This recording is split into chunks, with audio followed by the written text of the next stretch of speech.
Welcome to another episode of Between Two Heads. My name is Jameson, Welbourn. As always, I'm joined by my co-host, Addison, DeMoura.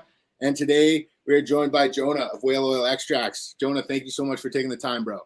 Thank you guys for having me. Nothing rather I'd be doing on a Sunday except maybe fishing. Absolutely, bro. It's great to get to connect with you out at the ship at Melting of the Heads. That was very cool. I know you're doing a ton of cool stuff in Southern Oregon, but before we get into what you're doing now, we always like to start the show off by starting at the beginning. I know from just getting to chop it up with you that you were born in Alaska. So why don't we start it off there and you kind of tell us a little bit about, Jonah coming up and what that was like. Yeah. So was born in Alaska back in the 80s when you could still run outside and do cool shit when it was fun and get hurt and scrape your knees and shit. Moved to the East Coast when I was like 4, and then to Atlanta, and I was in school there for a while. But we went back every summer up until we moved there in like 1990, and then I went back to Alaska every summer for. So what were you like as a kid? What were you like as a kid, Jonah? Like, what did your parents do? Did your mom and dad both work? Yeah. So the way my parents met was my mom's was one of the better CPAs in the country. So she was the second, the assistant to the treasurer for the state of Alaska. And my dad was more into, he's in marketing and tourism. He actually runs the Huntington Beach Convention and Visitors Bureau now. So Surf City, USA. They're working on when he was in Atlanta after Alaska, he helped bring the Olympics to Atlanta. And so in Alaska they met. He was working for the governor on his campaign team. And so he met my mom through kind of campaigns and political stuff. She was actually married to somebody else. They met, they split up. She went back to Georgia for a while and then moved back out to Alaska, and they kind of rekindled their relationship. My mom was born in Alabama, but then grew up in Atlanta also. My grandpa was an IRS agent. So all, super strict, financial family, very math oriented, school oriented. Then my dad was born in Juneau. They were both really athletic. My dad was a really good basketball player. He went to the same high school as Carlos Boozer and had a bunch of basketball records that Carlos beat like his freshman year and shit. And so that my grandpa was, before that, was he was an engineer for the state of Alaska as like DMV kind of. So they would do soil tests on pretty much when Alaska became a state. I think it was in was it 52 or 50, like I think early 50s, I want to say, is when it actually became a state. A nice sticker on your torch there, Jameson. Love that. That's what I got him sized for. So it sounds like your family's like very by the book, mathematic. Are you the same way? Do you have any of those same kind of traits? Somewhat. I definitely like to make lists, and I don't love math, but I can do it quick in my head. So my grandpa pretty much was like they were building some of the first bridges and roads and stuff in Alaska once it became a state. Oh, cool. So he traveled around a lot, and then once he retired, he had a boat, like a 40-foot houseboat up there, and he'd go back and forth from there. And then his lake house that he still has about 45 minutes from Mothership when I was up there. And so he'd spend his summers up on this boat in Alaska, just getting out there in the middle of nowhere, like fixing the engines if they needed fixed. He's had a couple buddies with, different amphib planes. He had a little amphib plane for a while. And so they just get out there and just spend, weeks and months at a time out in the Aleutians and just out in Southeast Alaska. He grew up in Ketchikan, just in the middle. So what was it like? What was it like growing up? Like, were you out there in Alaska spending your summers fishing? Like, what were you doing when you were in Alaska? Yeah, my dad, when I was 2, actually got second place in the Juneau Douglas Salmon Derby, which is it's right up there with the Tofino one. It's like one of the biggest salmon competitions in the world. I think we got I think he won like 2 Lazy Boys, like 10 grand and like Big Macs for a year or some shit in like the late 80s. So we had one of those Lazy Boys till I was like 7. So yeah, we'd go back every summer, and a lot of his high school friends and guys he grew up with either had fishing charter companies or had just badass boats. And so we'd go up there every summer and go to a lot of the glaciers, travel around. Really, yeah, a lot of fishing, a lot of fishing. My grandpa never like was a commercial fisherman, and my dad did it for like one summer, but it was always more of like spending time with each other rather than like, this is what we're doing to make money. Like we do other shit, and this is how we make our money. Yeah. So that's really cool. So like your parents' businesses were in Atlanta, but the vacation time and the family time was in Alaska. Is that kind of like a kind of? Most of my mom's family was in it. Almost all of my mom's family was in Atlanta at that point. My grandpa worked, like I said, he worked for the IRS. And so when I was 3, they moved to Atlanta, and my mom and dad both got, marketing, and my mom was doing financial stuff for the same. It was, I don't remember the guys. He was one of the bigger, it wasn't Ted Turner. He's one of the bigger developers. John Portman, he had a couple big buildings in downtown Atlanta. And so they both worked for him. And then, my dad was a big runner, and my mom did like fitness competitions and shit like that. So they were both really athletic. But like growing up in Atlanta, I played sports year round. I swam year round. I swam and I ran track pretty much year round. And then I played like football, basketball and shit in those seasons. But running was like, I mean, I say it half jokingly sometimes, but I was the fastest kid in Atlanta for 3 or 4 years in a row. We'd go to the DeKalb County track meet, and I was like the only kid doing sprints. And so that was it, just sports. I didn't really fuck with video games. I was just outside all the time, skateboarding, riding bike. I rode a lot of bikes, did BMX for a while. And then, so then transitioning in 7th grade, my parents split up. My dad moved up to Asheville, North Carolina. And, my mom was kind of starting to party a little bit, like smoke a little bit of weed here and there. And so, I got some weed from my buddy. I think he like grabbed it from his brother or something. And he was like, here, try, I got this stuff. And I was like, oh, I don't know what that is. And I had smelled something in my mom's purse like a year or 2 before. And I was like, dude, that's the same shit. And so I like went home and was like, what would you do if I had some weed, Mom? And she's like, I'd probably smoke it with you. And I was like, all right, well, I got some weed. And so that's how I kind of started smoking. I think I was like, got like 12, 13-ish. And it wasn't ever really like brought up as like a bad thing. It wasn't ever like, some of my other family members had some different experiences with it in the South, but it wasn't ever like, you shouldn't do this thing. And so then, not knowing any better, I took some to school one day just to like party with my friends after school or whatever. And like one of my best friends fucking snitched on me.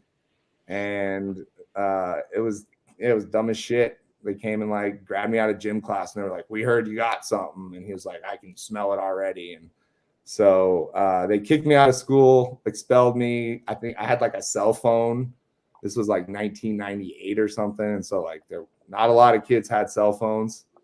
And it was just mainly so I could call my dad and like call my mom. And I was just, out a lot. And so they were like, this kid's a drug dealer. Like he's got weed, he's got to sell. So they made an example. They expelled me. We kind of got fleeced. Like we showed up for the hearing or whatever, and they had like the heavies there. It was like some courtroom shit or whatever. And so then I moved. My dad was kind of moving into his new house and had just got married to my stepmom in North Carolina. So I actually moved out to Seattle, to my grandpa's right by Mothership on a lake up there for about, and I had been going out there also every summer. So I had some friends kind of in Seattle and shit. And it's about an hour north of Seattle, and moved out there as like, not quite punishment, but like it was either that or go to like the bad kid school in Atlanta. And my dad was like, no, fuck that. You're not doing that. Like, you're going to go live with your grandpa.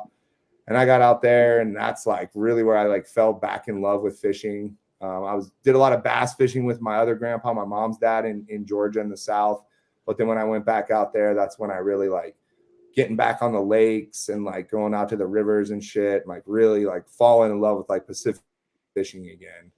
And really appreciating like I mean, the fisheries even back then.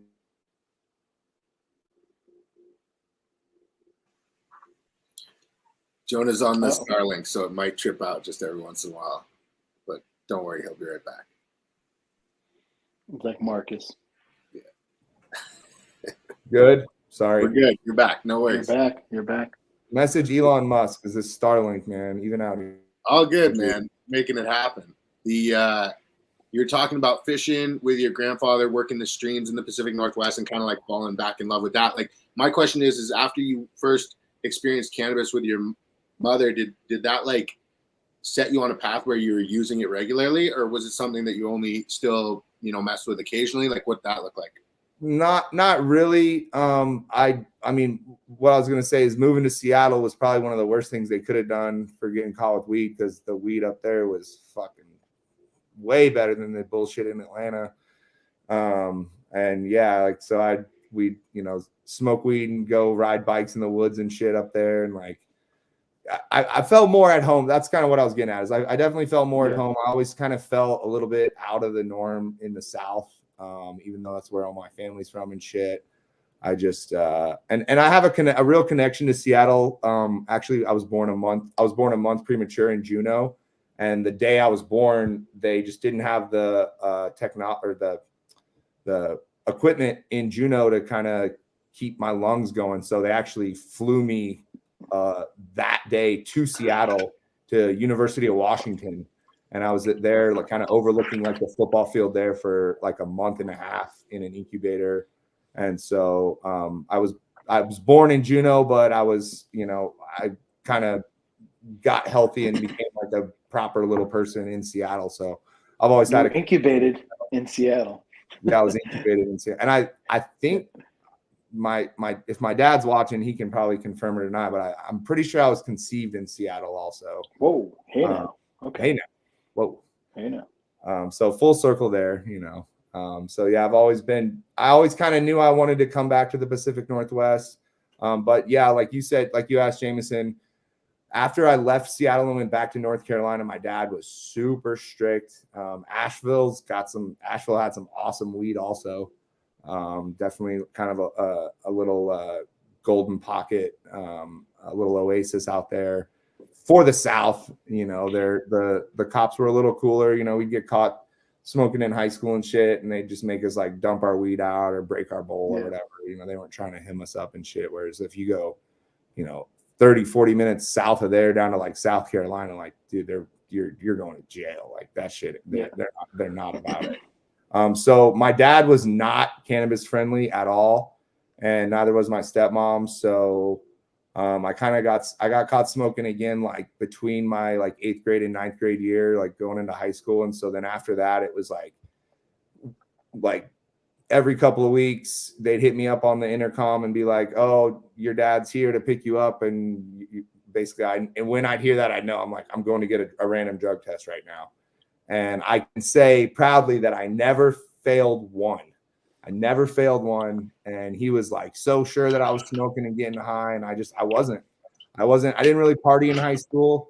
I mean, I dated girls, and I just wasn't really out there. I was just playing. I played sports. That was like, that was it. I got really big into lacrosse and track and swimming, and lacrosse was kind of like my only team sport that I was really into at that point, because I just was sick and tired of being on shit teams and losing because of other people. And everybody, that was like right around the time everybody was getting participation trophies and shit like that. And I was just like, all right, well, I know I can perform. I know I can do well in certain things. Kind of like Professor Q, with his wrestling and stuff. It was like once you kind of make that turn towards like individual sports like track and swimming and golf and stuff like that, it's kind of a different mindset, because you can actually work harder by yourself individually and improve. And that's sort of how my mindset was, like, once I decided after high school to really get into cannabis. Was just, at the time it was like HG420, ICMAG websites, and just reading like grow forums and grow diaries and grow threads and just books. It Was there a catalyst or what was there a change? Because, from my understanding, there was a refocusing on sports after a brief sort of exploratory, and then you're coming out of high school and you've been focused on track and field and stuff. Were you always in the back of your mind like, man, I'm gonna get out and I'm gonna get back to this plant? Or was there something that happened that refocused you back to the plant after high school? So yeah, senior year, well, even like sophomore year, junior year, I wasn't getting along with my dad and my stepmom too much, and so they sent me to like a extremely conservative county in North Carolina, Franklin, North Carolina, which is like it's out there in the sticks, and it's pretty redneck. And I kind of got into the whole like sort of like the religion thing, went to like a hardcore Baptist church for a little while. And like when you're in a situation like that, you can either be a dick and just be like, oh, fuck all this, I'm gonna be a rebel or whatever, or you can play ball and you can go to the Lord. Yeah, fake it till you make it. So like I definitely grew up in Atlanta, like Methodist, which I call like Diet Baptist, or like Baptists that drink, or Baptists that want to get home for the football game. Like we're out at 11:55, like home for kickoff or whatever. But once I got kind of in these like more hard like Baptist church kind of settings, it was, you could feel the love of God, whether you want to call that religion, spirituality, whatever. I think there's a difference between the two. I think there's people that go to church. I'm not going to talk too much about it, but there's people that go to church because that's their only thing. That's what they identify as, whereas you can really have a spiritual relationship with a higher power. And what I always say is, if you live your life thinking that there is a higher power and that you're being watched and that you do have some sort of, checks and balances system for you as a person, the worst thing that's going to happen is you'll live a better life. And the best thing that's going to happen is maybe there'll be some cool shit that happens after we pass. I don't know what happens, but worst case, to quote Ricky, worst case Ontario, you'll be a better person. So, so that I kind of did that whole thing, and that really like there was no cannabis around, and then my senior year, kind of had another little falling out with them after I moved back to Asheville. And then I tried acid a couple times, and like I told you, Jameson, like I was set to go to a Western Carolina University in their broadcasting program. We were doing I was really into like video production, sports broadcasting. My aunt is one of the producers for CNBC in Portland. And so that was kind of the plan, was to go and, do the 4 year. They had an amazing program at Western Carolina. They just gotten a $2 million like video mixer that they used in the Olympics in Greece. And so like I went and toured that facility, and my high school in North Carolina was one of our administrators was really into video production. And so like my sophomore year, he bought a used ambulance, and we converted the whole thing into like a TV truck. And so we do all the football games, all the school board meetings, all that stuff. And we'd show up, and it'd be, and they'd play it on TV, like on the educational access channel. And so I did a lot of that, and that was kind of what I was planning on doing. It was all set up. I'd been accepted, was like picking my dorm room out and shit like that. And then I tried acid a couple times, and it kind of opened some doors. And it was definitely a positive. Looking back now, definitely a positive thing. It just kind of changed the way I thought about everything. It was the first time that I was like, oh, you don't have to go to college and you don't have to follow this path that you've been told that you have on. And so then, yeah, I took a couple years off after high school, and I was smoking a lot. I was partying a good bit, and nothing reckless, but I worked.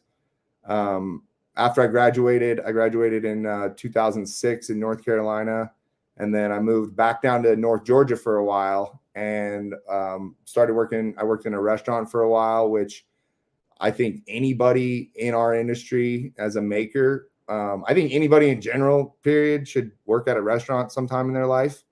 Front of the house, especially, just to kind of give you a level of humility and a level of how you can talk to people when they.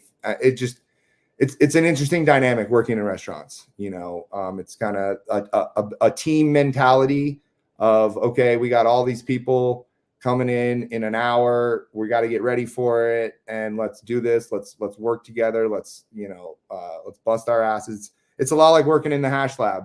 We show up at this time, we see we know the push is coming, we know we got to get this done today, and then we bust our ass for hours and hours and hours, and then we just clean everything up, and at the end it's a great feeling to know you kind of conquered this anticipation or whatever. And so that was kind of what brought me back in, was like working in restaurants and shit was sort of like, I mean, a lot of people smoke weed. You ever tried working in a restaurant sober? It's boring as fuck. And so that was kind of how I got back into it. Yeah. Was that when you first started growing weed? Was that your first experience cultivating? Was that year or soon after that? No, it was a little before that. Before I moved back down there, I just had when on the I can't remember if it was ICMAG or I think it was HG 420, which got shut down. Homegrown 420. I was on the it was the 100-watt club or whatever, and I still have the light out in one of my containers, but it's just a little 100-watt HPS, and it was just like in a little cabinet that I bought, and had like 3 or 4 little 5-gallon or 3-gallon deep water culture things. Stunted Art, I think, is a guy on Instagram that does the little bonsai single plant kind of deals, little deep water culture, single cola plants. So it was a lot of that stuff, just kind of just fucking around. I think the first 2 strains I grew were Satori and white. What was that? White something from oh God, what was the company?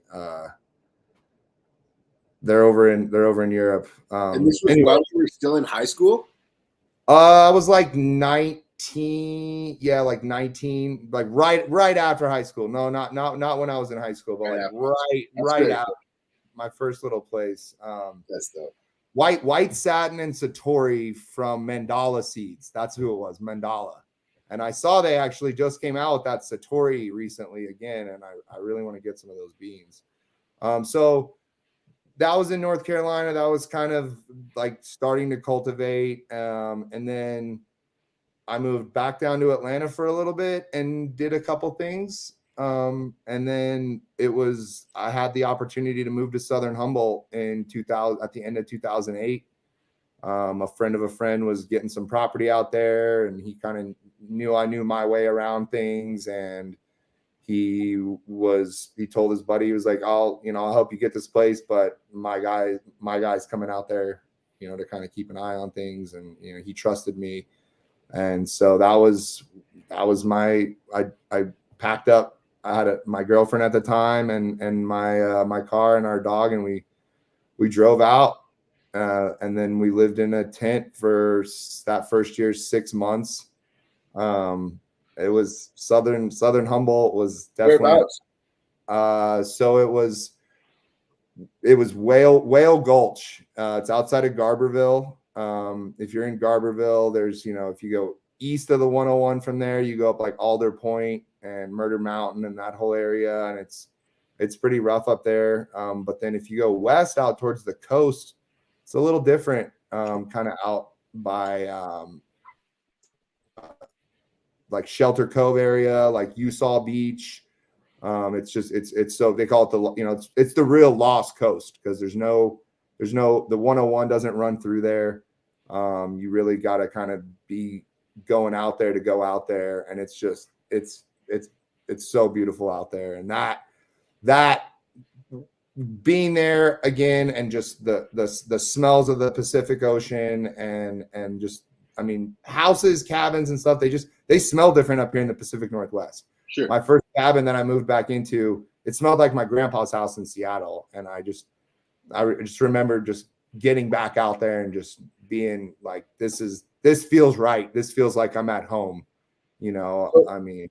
So what did your setups look like in Atlanta? Like, were you growing in like Rockwell and Cocoa? And then how was that changed when you got out to Garberville? Like, that must have been quite a shock for you and an adjustment.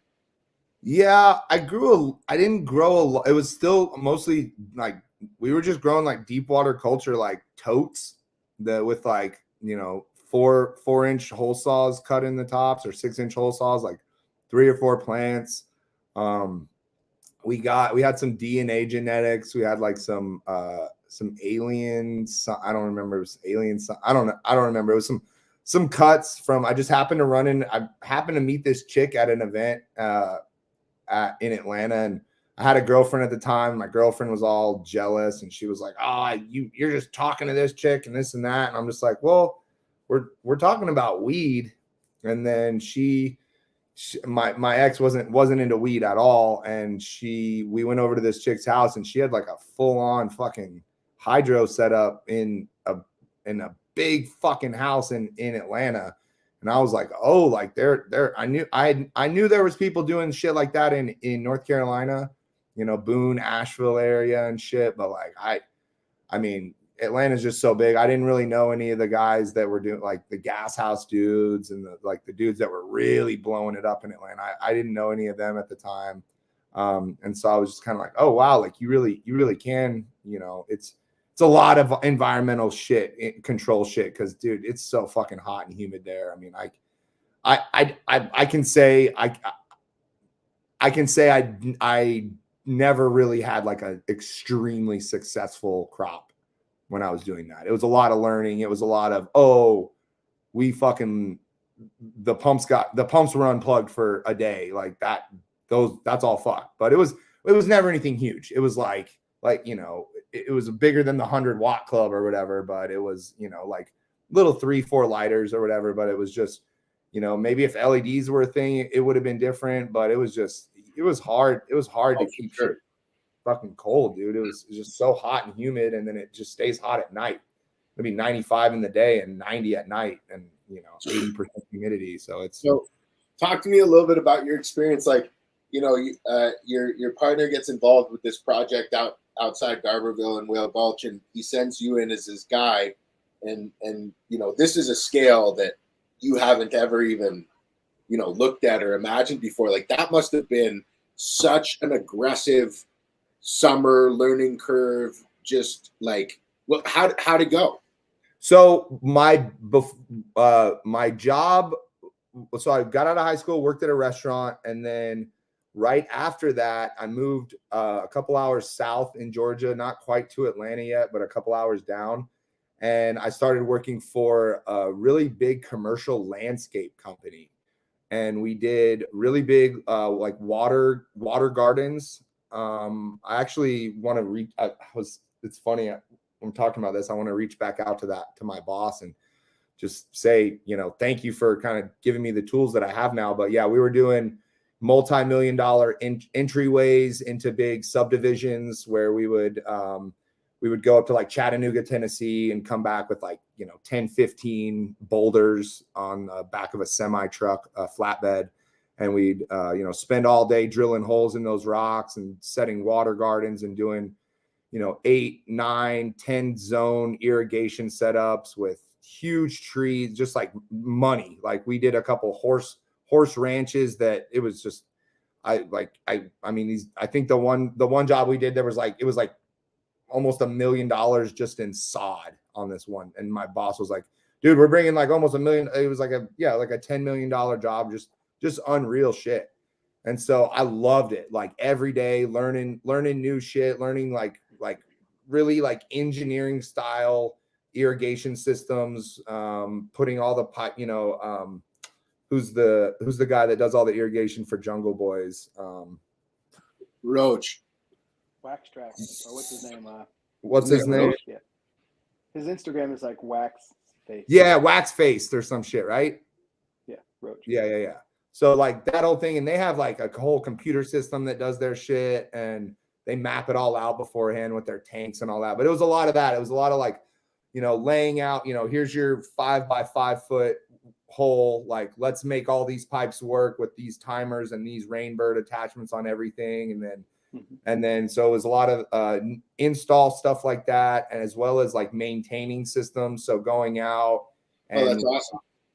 Check, like going kind of just with an SOP of like going through like, okay, we this customer's calling and saying that this patch of their yard's brown. Like, let's start at step 1, check the pumps, step 2, check the timers, check the flow, open everything up. And that's really what got me into like back into like hydro kind of mindset, was like, oh, like this could be how you could scale cannabis, really, and I even, a couple of my guys that I worked with, I kind of even said to them like, and it was, nobody I worked with knew I really smoked weed or that I was into it the way that I was.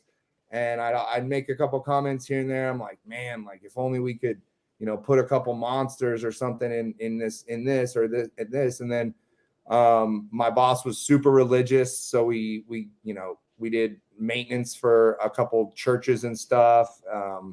And then one of my managers came up, one of the managers quit. And because I was the youngest foreman at the time, like it was a pretty quick, it was like I started working for him, and about a month later, I had my own truck and was like, had, my own crew. And he saw that, I wasn't just a ditch digger, but I did dig ditches for a month with the essays. And he saw, this was in like Gainesville, Georgia. So there's a lot of old money up there. It's kind of outside of Atlanta, not really as forward thinking as Atlanta. A lot of very conservative Christian people. And so right around Lake Lanier, the big lake in North Georgia. So we did a lot of jobs around there. And then one of the other foreman quit. And so I went from learning new stuff every week and being challenged every day to, oh, well, you're the youngest foreman, you're the newest foreman next to this guy, so now you're in charge of our maintenance division.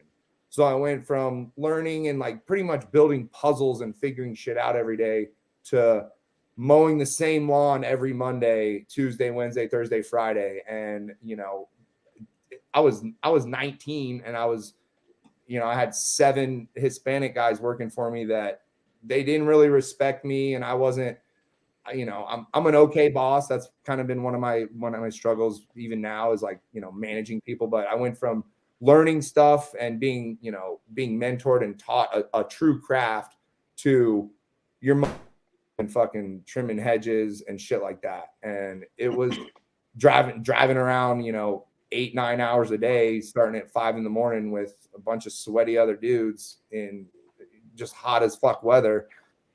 And I was doing it because that was the job at the time. And then one of my managers came over to my house one day, and we started drinking some beers like down at the pool at my apartment complex or whatever. And we went back up to my place, and he saw like a high time sitting on my coffee table. And I was, we drank a bunch of beers by the pool. And so I just kind of let loose. I was like, yeah, I love weed. I was like, when we're working with and doing these irrigation projects, I was like, I'm always kind of in my head, like, how could I apply this, later on or whatever. Like, this is, building my toolbox. And this motherfucker went like this was like on a Friday, and I come in Monday to work, and my boss is like, I got to talk to you in the office, Jonah. And I come in there, and he's like, so one, I'll never forget it. He's like, so I'm not going to name his name. He's like, so such and such said that I guess, you know, you're kind of a stoner, huh? And I was like, what do you, I don't know what you're talking about. And he's like, well, I'm going to need the keys to your truck. And in 2 weeks, you're getting a drug test because, you know, I can't have one of the people that works for me in my company, you know, reading, and I'll never forget, he says, reading High Life magazine and driving my trucks around. And I understand driving the trucks and using equipment. There is a certain amount of risk and liability if something did happen and I did get drug tested or whatever. And so I did quit. I quit for 2 weeks. It was fucking awful because mowing lawns and doing that kind of shit is boring as shit sober. And so then 2 weeks later, I was just kind of like, you know, if I can't medicate the way that I feel like I should be able to, then this isn't really for me. So I got back into restaurants and was doing catering for one of the fine dining places there in Gainesville, Georgia. And it was great. And then it just kind of the progression of things, like before this girlfriend at the time, she was a nurse, and she was a CNA, and she was in nursing school. So with the landscape thing, we had like the same hours, you know, we'd both work all day, and then we'd have, you know, nights off together or whatever. And then once I made that switch to restaurants, it was flip flop. So, you know, I'd get home at like 1 or 2 in the morning from work, and she'd be going to work at like 4 or 5. So, and she was so against weed. Like she was cool with me smoking it and shit, but like wouldn't let me grow at all. And I was respectful, you know. It was fucking Georgia, you know. So how did you apply the skills that you learned working at that landscaping job when you got out to Whale Gulch, just outside Garberville? Like how big was the property? Like what was the project? What did it look like? How'd you execute on it? It was about a 15-acre property, and we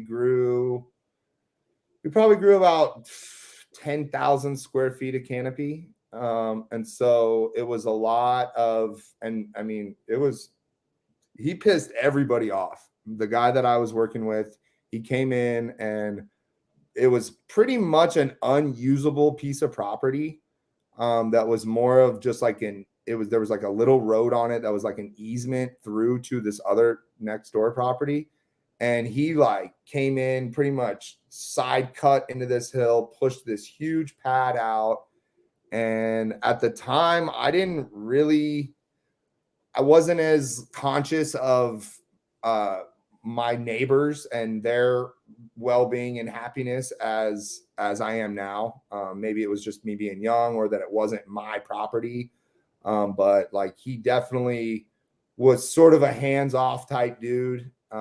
He was, I don't want to really I don't really want to go into it too much, but he was just kind of a slow talking kind of, you know, he lived up in Arcata.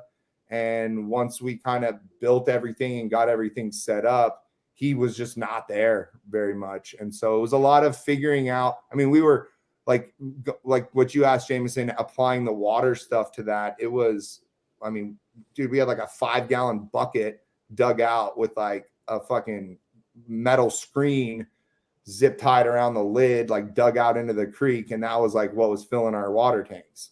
You know, so like all the water shit that everybody in NorCal got hit with in the last few years, like that was like what we were doing. And it was the first time I'd been on a piece of property where I felt like I was like a steward of the land, you know, like we would go around, and the area like Whale Gulch before I moved there had all been logged.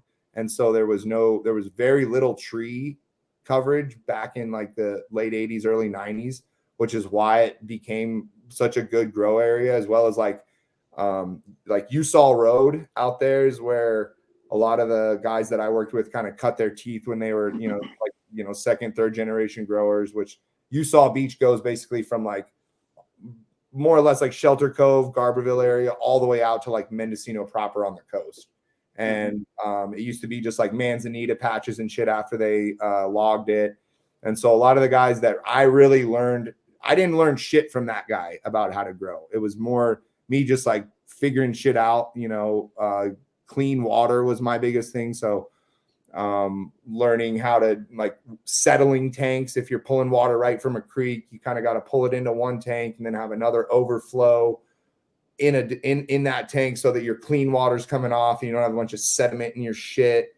So it was a lot of gravity feed stuff. And then one of my neighbors, they were like, oh, well, we're moving this property. And it was a couple, and the neighbor and I, he had lived at the house there was this big ass house that my high school girlfriend's dad had, like a 20-bedroom house. And he lived in Asheville at that house when I was dating her in high school. And so we met in the middle of nowhere out in Garberville, and we started talking, and he was like, oh, well, do you know such and such? I'm like, yeah, I dated his daughter for 4 years or whatever. And I was like, did you live there? And he was like, yeah. And I was like, dude, we've met, like we've had dinner, like I know you. And so initially it was, they were moving. And so he asked my girlfriend and I at the time to, hey, come in, help us pack all our shit, help us move all our stuff up to this other property up the road. And we did that. And it was, I mean, we were getting, I think my girlfriend and I at the time, we were getting like $250 a week just for gas and food and shit until harvest from our boss. And then, so we started working with our neighbor, and like, dude, there was days like I didn't even have weed to smoke. Cause it was like, I was like in this grow with no smokable weed. And it was kind of mind boggling. I was like, I think I made it. Like, I think I'm here, but I'm looking at all these plants, but I can't smoke right now. And so worked with our neighbor, and then that turned into, okay, well, she's like, well, my uncle here needs help harvesting. Like, can you guys go in and help? And that was when I really saw the scale of what could be done and what people were doing in that area. Because a lot of people at that time were really, really not open, not inviting in on their shit. It was like, we only have a finite amount of weed coming out of this area and whatever. And like I've said, it was like true ocean grown. Like we were at like 2,300 feet, but up on this ridge, and you could see straight down to the ocean. And so the fog that would come in, it was a lot of, they were growing all like super OG, like Larry, like what year was this, Jonah? What year was this? What year? This was 2008, 2009 in Southern Humboldt. Yeah. Out there. And it was, I mean, yeah, it was a cool time. It was a really cool time. It was, I mean, Southern Humboldt back then was really popping off. There was a lot, you could tell there was just a lot of money in the area. I mean, people were, they were really starting to get comfortable growing on their own properties.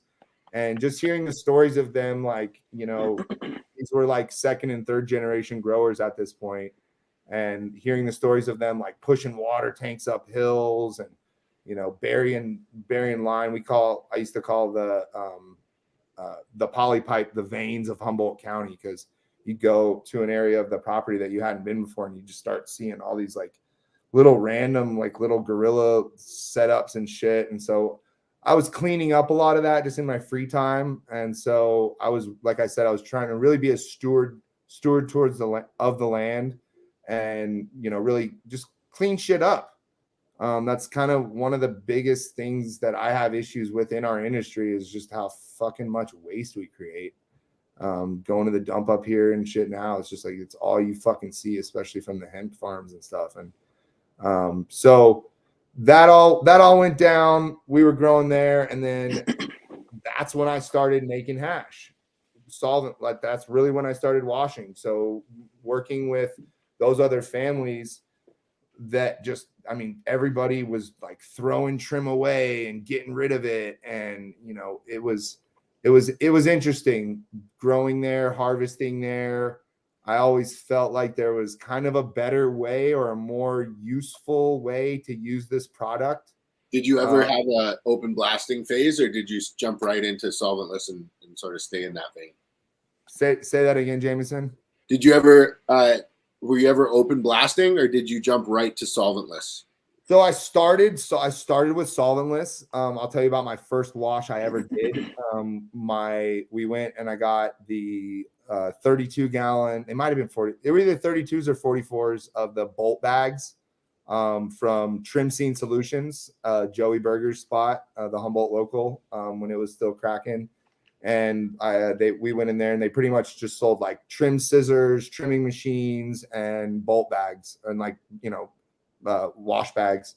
And so we were getting like super, super fresh trim because we were trimming. We were so close. We were, a property or two away from these family. I'm not gonna. They're a very well-known family in that area. And we were getting, from the uncle, from the son, like we were getting just this extremely high grade trim. And so my first wash, I literally just got these bags, ratchet strapped a trash can to a tree, and kind of dug out a little flat landing pad next to the creek. And like I was just bucketing water in from the creek right into there with ice.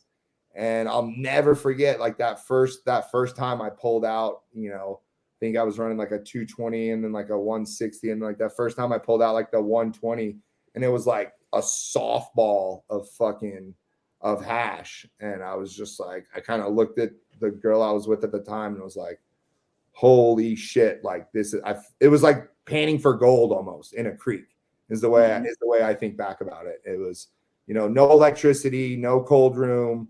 Just like, I think I used, what was I using as a stick? I think I was using like a broken off like rake handle or something, just like something round, no paddle or anything like that. And so we were like doing that, and then just like we weren't microplaning really. We were just like putting it on paper plates and just like putting it in the sun to fucking dry out. And I'll never forget one day we were doing it. We had it all on we put like a piece of wood on like the top of one of our beds that had already been harvested, just because it was like one of the only flat areas. And dude, we worked it was like a 10-hour day. There's probably 4 or 5 pounds of bubble on these like different paper plates. And the fucking wind came up and just flipped them all like right into the soil. And I was just like, what? But the trim was free. The ice was cheap, and so it was pretty much just like my time at that point. It wasn't any I wasn't losing money input wise, and I never fucking did that again. So that's when we started washing, and then shortly thereafter we got another little cabin down the road once we moved out of our tent, and that's when I really started cranking out bubble. The girl I was with at the time decided to move back to North Carolina. It wasn't for her. She needed to be by her family, and she wasn't ahead. She was a drinker, and she wanted to be. She needed to be with her family. That's all. I'll leave it at that. And so that's when I was just like, okay, well, you're fucking out here by yourself. It's when you got access to all this amazing material. Like, let's go get 4 washer machines and let's start doing it. And so my first big, I wouldn't say big, but like my first like real production solventless setup was 4 of the 20-gallon washers.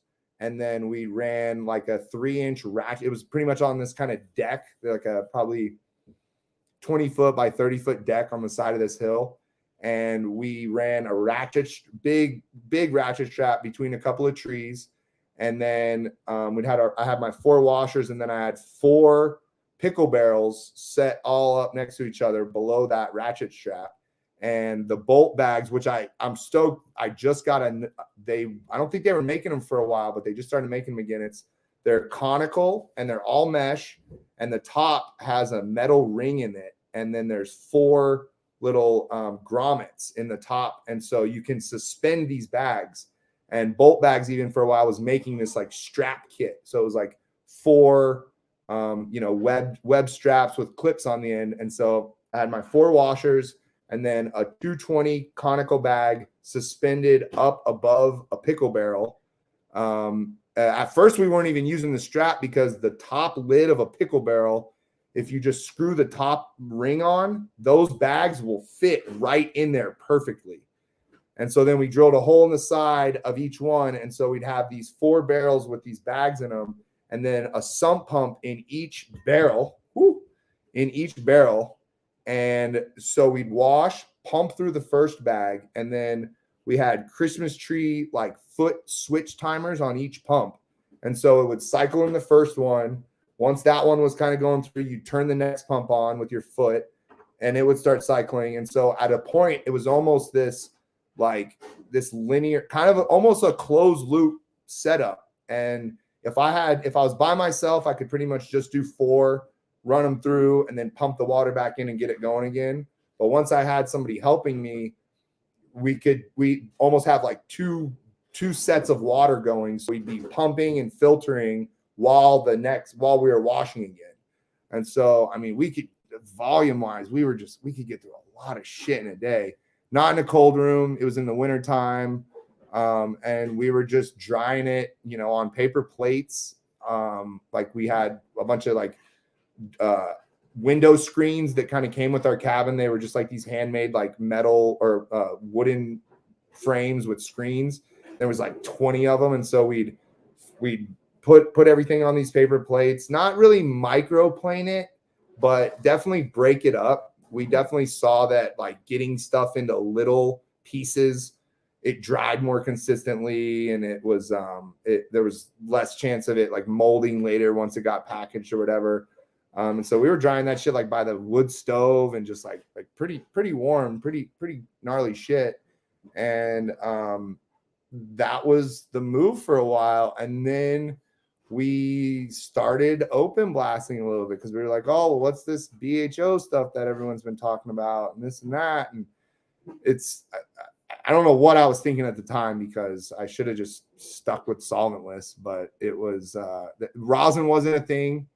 And it was, I think I told you guys this story when we were up at Melting of the Heads. Like we were taking that bubble and we were putting it in the one of the hard presses, the blocks, and putting like different symbols on them, like wings and stuff like that. And then people would get it and they'd like some of the like the lighter tan stuff that wouldn't really stick together. You could tell was a little bit more like a little more midsy, a little workier, have a little bit of green in it or whatever.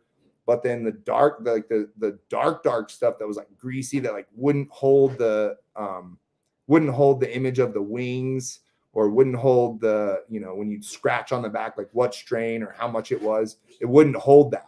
And so people would bitch about it. They'd be like, dude, like this stuff's good, but it's hard to get out of the bag and this and that. And it was like, okay, well, I guess, I guess that stuff's cheaper, but that was the melt. Like that was the bomb shit. And we'd mark like first pull, second pull and stuff like that. But, it was a lot of learning. And then, yeah, we did open blast. We did it for a while. We started just like in little Pyrex dishes, kind of glass tubes. And then we kind of scaled up a pretty good bit. And, yeah, it got kind of wild there for a while. We built this table, that was, we went and got like a 4x6 foot piece of like 1/2-inch glass and basically built out a table with 2x4s and then insulated the whole thing with like insulation board and built out pretty much like a hot box.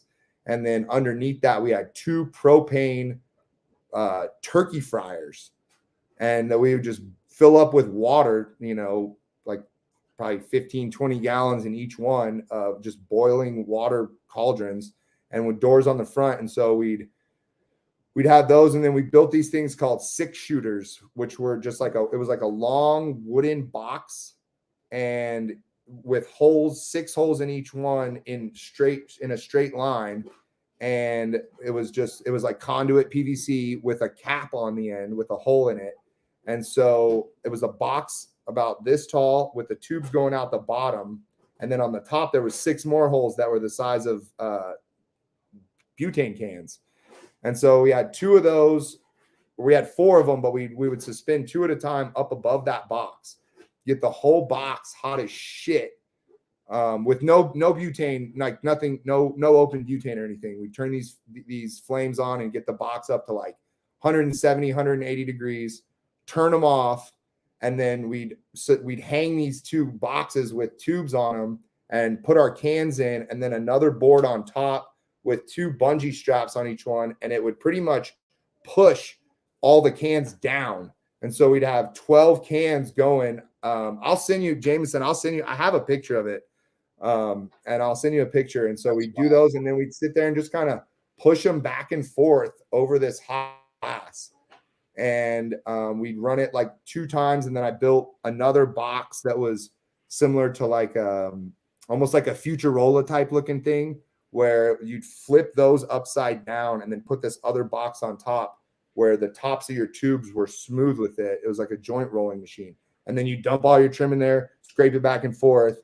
And that's how we'd fill these tubes. And so we had this shit just down. I think at a point we were going down to San Fran, and we were getting like, I was buying like 10 master cases a week of butane from like Goodfellas in the Haight, just filling up the car and just running through it. And talk about waste.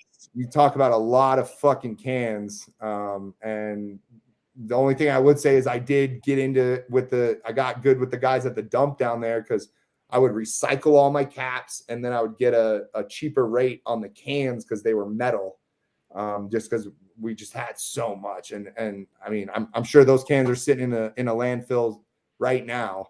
But that was it. That was the move for a while, when we really scaled up.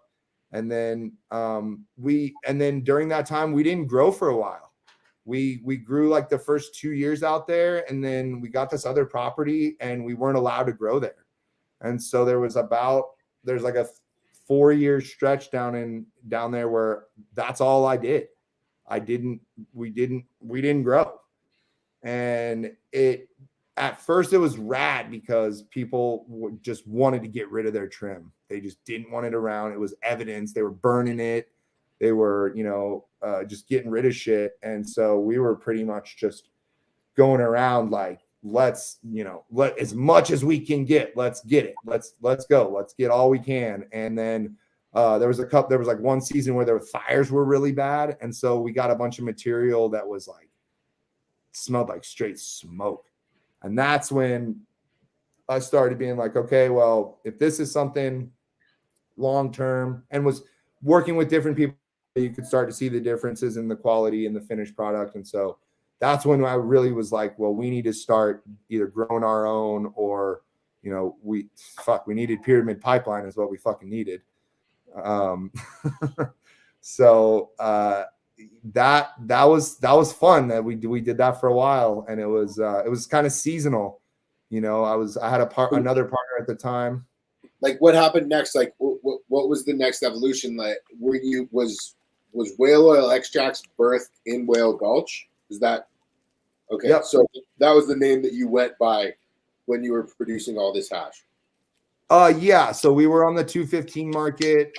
We were selling to RC and Arcata a while. There was a couple. Was it 1933 Ocean down in the Bay? I think. Yeah, we were getting some of our stuff in there, and it was just like, fucking little envelopes with folded up shit in there. And it was, they'd bitch if it was sugary, if it wasn't shatter. And we just, it was just a lot of learning, learning about how different strains worked. And it was the quick whip or whatever, that big box I was talking about. We'd blast on it. And then once the liquid was kind of dissipated, we'd turn them back on, get them hot again, and just start whipping it with, like kitchen scrapers and shit. And then once it kind of got that nice, kind of that chalky white look, we'd cool it off, put a fan on it, and then shave it up. And so it was this like really like nice white flaky shit. It was almost like pencil shavings consistency. And not a lot of other people had that consistency. And it was, I mean, your product was ready like that day. And we had some tests, like our first couple of secret cups. Like I think we were testing like right around like 100 to 200 parts per million with residuals and stuff, which back then was not that bad. Like 33 Ocean and HPRC, like if it was like below like 150, below 100, like they were stoked. Especially, and that was when we started doing the secret cups a lot, and we were learning that, you know, agitated products compared to, and this was kind of also right before vac ovens really blew up on the scene. And so they're, for scale wise, like I feel like we were, I wouldn't say like ahead of the game, but I mean, we were running a closed loop, and we were like same day blasting and having finished products of like 2 to 3 pounds in a day. And I mean, I wouldn't be mad at that now on a closed loop. And it was worth a lot. It was worth a lot back then, just because of the color. You know, people always in our industry, they shop with their eyes before they can even smell it. And that light white color is what people liked. And I've talked about this a lot before, is the best growers I knew, some of their material I wouldn't even run because it would never chalk up like that, like sour, especially even certain cultivars like Sour Diesel and Green Crack, which is like kind of like was a similar like papaya mango terp. It was just those terpenes, they wouldn't ever set up and really get solid like that. They would always stay just kind of wet and just harder to work with. And so, how long were you running hydrocarbons before you made the switch back? Like, and what kind of prompted that? I was running hydrocarbons until a few years ago. We kind of got away from it for a little bit, and then just because like, so to answer, around that time we were, my now wife and I we were together, and so she did some work with me, and then we were like, okay, well, we need to get our own place at this point. You know, we kind of we were getting moved out of one property, and so we were looking for property down there to buy, and we just kept getting outbid by different groups, a lot of the Eastern European groups and different other people down there that were doing their thing. And so then we came up to Southern Oregon to visit a couple friends, and just saw this area, and we were just like, oh wow, like it's gorgeous up here. You know, it's beautiful here in Southern Oregon. So then we started looking at properties up here, and it was like, oh, okay, let's go up there.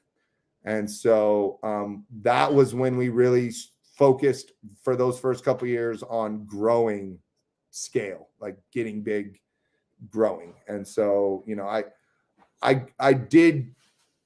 became a pretty decent grower in Humboldt, but really coming up here and scaling up was it was like going back to fucking, you know, middle school again or something. It was and so that's really where I focused most of my energy on. Also with, I mean, as dangerous as the fires are up here and shit, we were kind of staying away from it.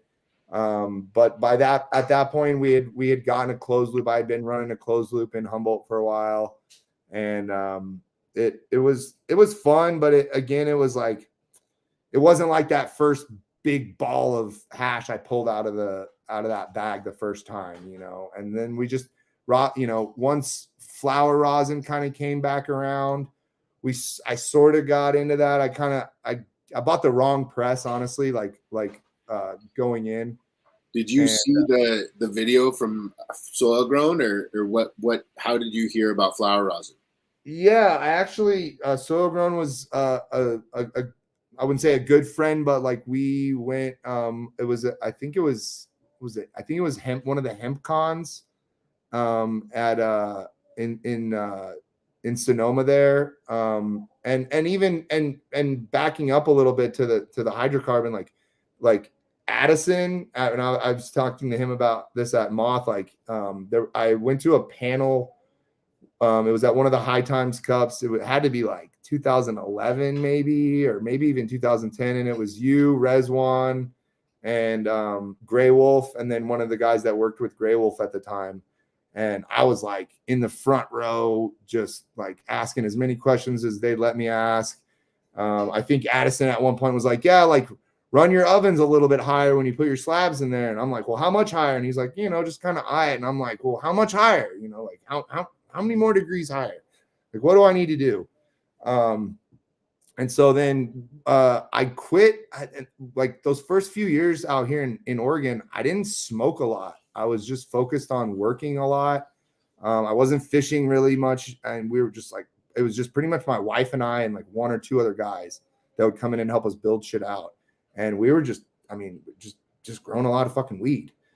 And then, we'd see all our trim around and this and that. And I was like, well, maybe let's start doing a couple things again, this and that. And then just once, soil grown, I saw his videos. And then at the one hemp con, I went up to, there was like a line of people trying to get shit from like Davenport and some of those other hydrocarbon companies in NorCal back then. And I went up to Soil Grown's booth and there was like nobody there. And I just remember they were just like, they were pressing flour out on this press. I had some of our flour at the time. And I just saw, I was like, man, this is crazy. Like, this is, if I can, I was like, I can't believe that the process is so much simpler with, it's just flour and heat. And this before hash rosin, really, like, I was like, man, you guys are getting a similar product or similar quality of product as we are. And I'm having to go, get all these gases and clean all this shit and this and that and that. And so I bought a t-shirt press after seeing it either on Soil Growns or Solventless. And I wasn't on Instagram. That was the other thing too, is I wasn't on Instagram until like probably 2015 or 16. And so it was all kind of this word of mouth shit. And yeah, like the whole, hair straightener thing kind of blew my fucking mind when I saw that the first time. And so, yeah, talking with Soil Grown about, we were just pressing our melt into flags and I ran out of melt one day. So I was like, well, what would happen if I did that? And we had actually, going back a little, when I was when we were doing those pucks in the hard press, we would sometimes heat them up a little bit. And I've heard stories of the guys, this similar thing, like in like Morocco and shit in the Rift Mountains, when they had those big blocks and they would wrap them in like silk screen or whatever, and they'd warm them up. And if you put too much pressure on or it was too warm or whatever, you'd get these like kind of like side squirts. And every now and then, if like, depending on what you were using or what kind of filtration you were using to kind of keep the shit off your metal, you'd almost get rosin sometimes. And you'd be like, dude, what's that little gold shit sticking out? Like, I don't know. Like, what's that? Like that looks fucking good. Let's smoke that, And so it was, we didn't, but we weren't like, let's try to make more of that. Let's scale that up. It was like, oh, that's a fuck up. It was like the first, like, I think a month after I got my closed loop, I let it sit with some solution in it for like 2 or 3 weeks. And I went out of town and I came back and I went to take my system apart. And in one of my valves, I couldn't really close my valve. And so I opened it all up and there was a bunch of these white crystals in there. And I was like, oh shit, that must be some like weird fucking sodium or some kind of hard metal buildup from when they're like mining or when they're like extracting the butane from the earth that's like recrystallizing in my system or whatever. Well, no, that was fucking THCA. Those were diamonds. But we cleaned them and we washed, we got rid of them with acetone and shit. And so there was a few times that, it was like, if only we had been a little bit in a different mindset, like we could have gone that way. But yeah, talking with Soil Grown and just seeing kind of his approach towards it, and then getting the t-shirt press and we had little, like, I had this welder make me like these little metal, like pretty much like rectangular dishes. Because once like bags came out, then yeah, we would just get the t-shirt press hot and, you know, pack flour bags, and then kind of we had like these little metal things on there to kind of keep to concentrate the pressure and stuff. But I kind of got away from it because then I spent some coin on a go ahead, Jameson. No. I was just about to ask you about your glass collection, but I'd like to hear you finish your thought. So I kind of got away from it. I'm not going to say the company, but I bought a press from a company in Washington that was, it didn't have an air compressor, which drew me to it. And it was like a screw kind of press type deal. It was I think it's like a Norwegian fucking juice, like high-end juice machine or something that they kind of repurposed and made plates for, and like basically made heating plates for. And I had a bunch of Skittles flour, and we tried squishing a bunch of it, and it was just dark, sticky, sappy, a pain to fucking work with. And then my press started fucking up, and the guys kind of went, they went on ghost mode, and they weren't really responding to my questions. And so it honestly kind of turned me off to the whole thing. And then like after that is when we moved up to Oregon and just really focused on building out the farm, building out the, you know, like really, like I said, learning how to grow. And we weren't quite into the K&F shit yet, but we were definitely in the, you know, like a lot of compost teas, a lot of dry amendments, a lot of top dressing, a lot of foliar feeding as well. I ran BioBiz nutrients for a while down in Humboldt, and then when we came up here, I linked with Turtle and those guys from Elevation Organics, and so we were running their whole liquid line for a while, and that shit was rad. I mean, their liquid CalMag was fucking awesome.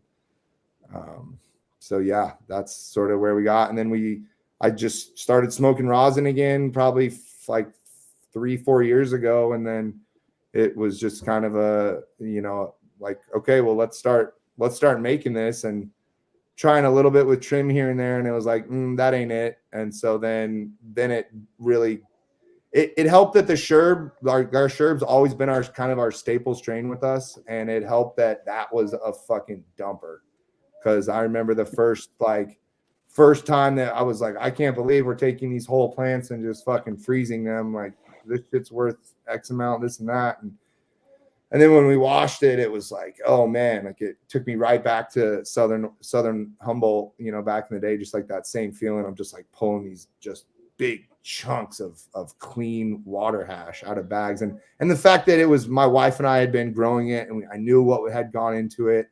I knew what it had been sprayed with. I knew how it had been treated the whole time. And so that was the first time I kind of fell back in love with it. And then, got away from the hydrocarbon shit, and then just started fucking washing, you know. And what led you to K&F? Like, how did you choose that as your chosen direction for cultivation? Was it somebody else influencing you, or I know you actually connected with the World's Last Hope and are implementing more of a MNF, which is like a modern natural farming, or maybe not. Can you talk a little bit about that? Yeah. So at first, Dustin came up. I mean, with the amount of property that we have, and just kind of listening to Joey Berger pushed it also. That was like right when Joey was getting, you know, starting to do some of the camps and some of those like seed swaps and stuff like that. That he was doing at Trim Scene for a while was really how we kind of brought our brand like to the public. You know, we were in little dispensaries and stuff, like I said, in Arcade and stuff, but then going to those couple of seed swaggles and stuff that he did at Trim Scene, and seeing a couple of the other guys. Like I think the first year that Todd worked with him, Resin Ranch at the Mendo hideout or whatever, was like one of the first years that I was like on Instagram, and just saw these like just these monsters. And so I started kind of talking with Joey, just like, you know, it was right as we were moving kind of out of the area. But yeah, I was talking with him like, you know, what's up with that? You know, I'm already kind of doing the compost teas and like, you know, starting to build our soil and, you know, keeping out there. And I didn't ever really deal with any of that down in Southern Humboldt. And then even our first year or two up here, it was a lot of just liquid stuff. And then I think the first thing I ever made was like some lacto, like some lab or something. It was from like I'd seen Reggie from Gas House, like foliating with like milk or something. And I was just like, what is that about? Like, and there was people memeing about it, like, oh, he's spraying. Like, yeah, but there's a reason why they're doing that shit. Like those guys are from Atlanta. I kind of respected what they were doing, like him and Felix and shit. And so I never knew them personally. We were kind of a couple people away from each other here and there. But I just, you know, watching that Vice episode where they're like in a basement in Atlanta and shit, I was like, damn, like, okay, like this can be done. And then they were kind of out here in this area. And so the seeing that milk sprayed for the first time is honestly probably what kind of like piqued my interest a little bit. I'm like, okay, well, if we can use regular shit, like, you know, I always talk to people about if you can find something for cannabis that's not made for cannabis, it's going to be a lot cheaper until somebody wants to monetize it and fucking sell it as a weed input or whatever. But that's kind of what piqued my interest. I started talking with Joey a little bit, and then he kind of pointed me in the direction of Dustin. And so it was when Dustin was still a little more close-lipped about his stuff, and like you kind of had to pay to play type shit. And so I want to say it was 2000. I think it was 18. It was at the end of 18. So we had grown 2 seasons here with the elevation kind of liquid. And then the second year we were really getting back into our compost teas and dialing that in. And then Dustin came up and did he came up for 3 days. We paid him to come up to our property. And we went to like, cash and carry, and then the grocery store out here, and just, you know, bought all this shit. And I'm just like, dude, like my truck's full of fucking fruit and all this. Like, are we going to be like, what, we're going to be able to get through all this? And he's like, oh yeah. And so just making all that, I loved it. It's so hands-on, like cutting up all the fruit and the sugar and just like dipping your like watermelon and stuff in sugar while you're making it, and like eating, like literally eating what you're making for your plants, and that just being that connected to the plant and the food that you're giving them. And at that time, I was just like Addison. I was a vegan. So, so like this Colin at Sensi broke it down for me one time. He's like, you can feed your plants like kind of 3 different ways. Like you can use like the land, the ocean, or the ocean, the earth, or the kind of the stuff from the sky to kind of feed your plants. Like you can do an ocean-based regimen where you're using a lot of like oceanic inputs, oyster shell, fish emulsions. You can do like land-based, you know, and then land-based stuff like a lot of bat guanos, earthworm, and then even like bird guano and stuff like that. So, you know, that thinking of you can pull different things from different parts of the earth is what sort of opened my mind. It's like, well, if you can do that, then why can't I do that at my place or in the ocean by myself? And so being able to go and actually get something to make inputs, initially, like the money part was kind of cool. But I was like all these other guys where I was like, man, I don't got time for that shit. I don't got time to go to the beach and take a bunch of fucking totes and barrels and go drag a bunch of kelp in and seaweed and this and that. But then you get into it, and then you just start to see that it's so much easier and it's so much less waste in like plastic bottles, and driving to the store and it's like, oh, I need more of this right now. Okay, well, I can go make that. I could go make some water soluble CalMag in 15 minutes with vinegar, oyster shells or egg shells, and some fucking Epsom salt. It's like that. And that was kind of it. It was just like, I don't feel like driving to the store today. I've got my place here with my wife, and I don't want to leave today. I want to just do everything here that I can. And so the modern natural farming kind of drew us in from an interactive standpoint. Like I said, actually being hands-on with it, and it was fun. Like, dude, like when you're doing like a big batch of like 100 gallons or whatever, you just put all this fruit on the table, take a couple machetes and just start chopping like Fruit Ninja style. Like, I'm a drummer, like Professor Q was also, and we were just chopping all this shit up. Like, that shit's fun. It's, you might lose a finger, but it tastes good and it's fun. Leave it in there too. And yeah, I mean, the resin is really what draws a lot of people there, because I mean, you look at Moth, I think the top 6 melts were all Korean natural farming, cultivated flower. And I think a lot of those were also, in the rosin. So I think, no matter how you get there, that's where we're seeing a lot of, cup winning terps coming from. Yeah. And that I feel like is new now in the last couple years, because a lot of people, I mean, I still have buddies in Humboldt down there that they're like, oh, that's that hippie juice. That's that woo-woo sauce or whatever. They're like, I've got $1 million worth of product every year that I'm bringing to the market. Like, I can't, I'll spend 50, 60K on nutrients. It's hard, and it was difficult. We did it the first couple of years. We did it on hemp. We did it from the Humboldt Seed Organization and Sovereign Fields. We did their Bubba Kush hemp. And I mean, dude, I wish I still had some of those original seeds from that first batch, because that shit was amazing. It had the same structure as like pre-98, nice and purple.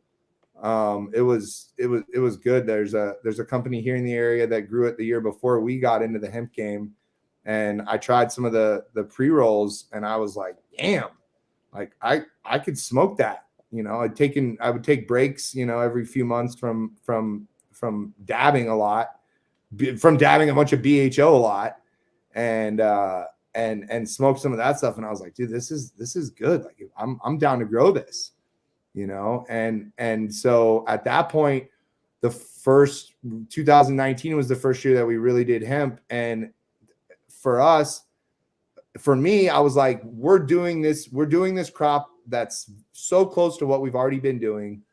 I don't know what the prices are going to be like. That year before, like 17, like it's like kind of like where the market is now. It's like $400 or $500 pounds. It was shit. And we were hoping that it would come back up. But then that first year that we did hemp and we started really implementing the K&F stuff, our stuff was testing like 26, 27% CBD. We had some buyers come out and they had this little, like, basically infield, like, instant chromatography device from, like, he said it was like from like the Swiss or the Swedish government. I don't know. I couldn't take a picture of it or nothing. It was some crazy shit. And he put it up to some of our Bubba Kush, and I treated it all like weed. I'd bring it out in the nice fucking waterproof bags and turkey bags. And they're like, damn, this shit looks proper. No seeds, it was trimmed right. It was nice and tight nugs and no mold. And they put it up those buds. And I didn't even believe him at first. I was like, no, there's no way that it's like that. And they were like, well, look, here. They went out to the car, grabbed some other shit that they had gotten from a different farm and brought it in, showed me. And I was like, okay, well, I got some weed for my medical. Like, can we test that? And brought some sherb and some shit in. And they were like, dude, like, this shit's all hitting like high 20s. And I was like, man, there is something to this thing. Because I hadn't ever gotten numbers that high. I hadn't had a lot of my flower tested, but not knowing where the hemp industry was going as far as money was, money wise. Keeping our costs down was important. But again, it really goes back to the just being hands-on and cutting down on your waste. And so those first couple of years, yeah, like a lot of people were, and there's still people out there that talk shit about it. And I don't really acknowledge a lot of it because I just don't want to get into it with them. I'm just like, show me your terps. They don't lie. There's no lying with the terps. You can have somebody all day telling you, oh, well, I've been making this for years, and this is the juices that I've been using, and my great uncle from fucking way back in Mendocino has been making this for 20 years and whatever. But at the end of the day, like when you put that shit in your pipe, there's no tricking anybody. Just seeing it on the nail. The terps, they don't lie. And when we started getting, I feel like some of our notoriety came from implementing KNF. And I mean, I'll tell you right now, I'm not the best grower. I hate hand watering. I really got my cloning dialed in this year, but I used to hate cloning. My least favorite thing. I like foliar is probably one of my favorite thing. Foliar spraying. I got, those still backpacks you saw me on with a few weeks ago, the gas powered ones. I have one, and then I have another one of the stills that this guy puts these electrostatic tips on, and then there's a chain that drags on the ground, and it creates an ionic charge between your ground and the plant. And you got to wear like rubber boots and rubber gloves, or you'll fucking zap your shit. You'll shock yourself. And it's kind of wild. And then I really like paint sprayers. We've got a couple of nice paint sprayers. I forget what's the backpack that I showed you, Jameson, that one day. The Petras. Those are good. Yeah, the Petras, boy, they rip. They rip. So I want to ask you about your glass collection, because I know you've been collecting for a long time. What prompted you? Like, when did you start collecting? So hold on one sec. Take time.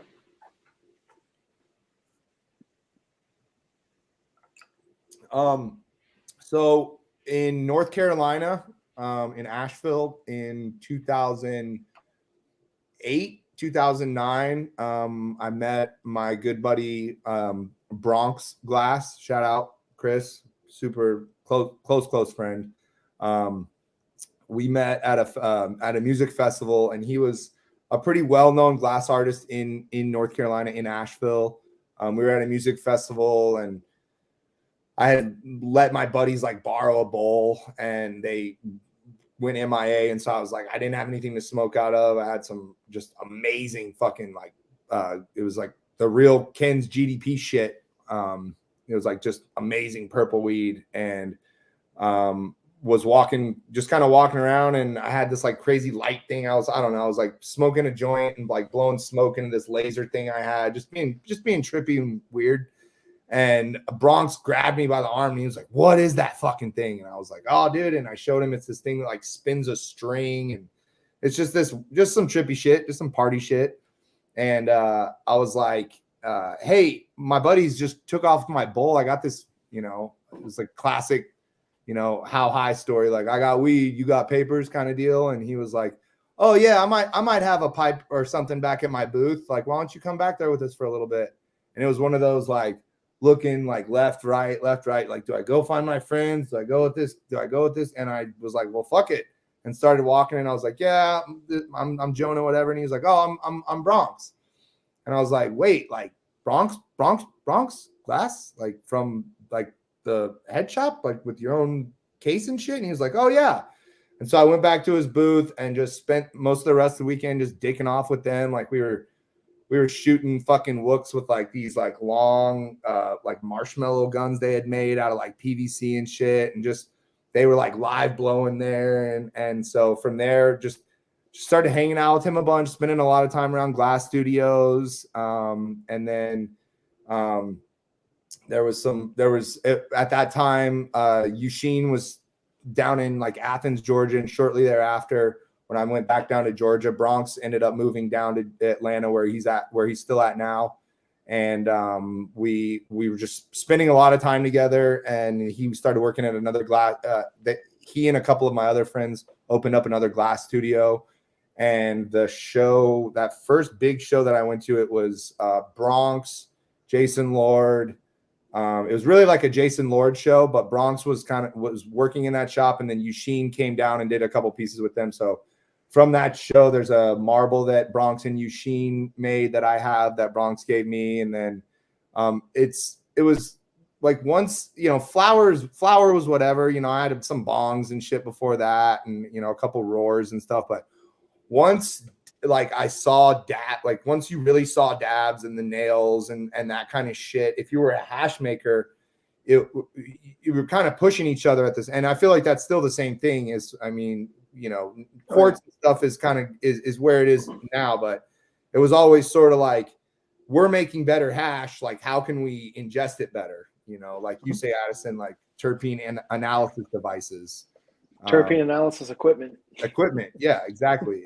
It's like what I always say to people. It's like, dude, if you work at a car dealership or you work for like Texaco or Exxon and you make fucking gasoline, or you either sell gasoline or you make cars, or you work at a car, like, you probably drive a nice car, or you have, some cool shit that's part of your industry, and it's about the connections you have with a lot of the glass blowers, because a lot of them, they're just, they enjoy good hash. We enjoy good glass. Mm-hmm. And so there's always kind of a connection between the two.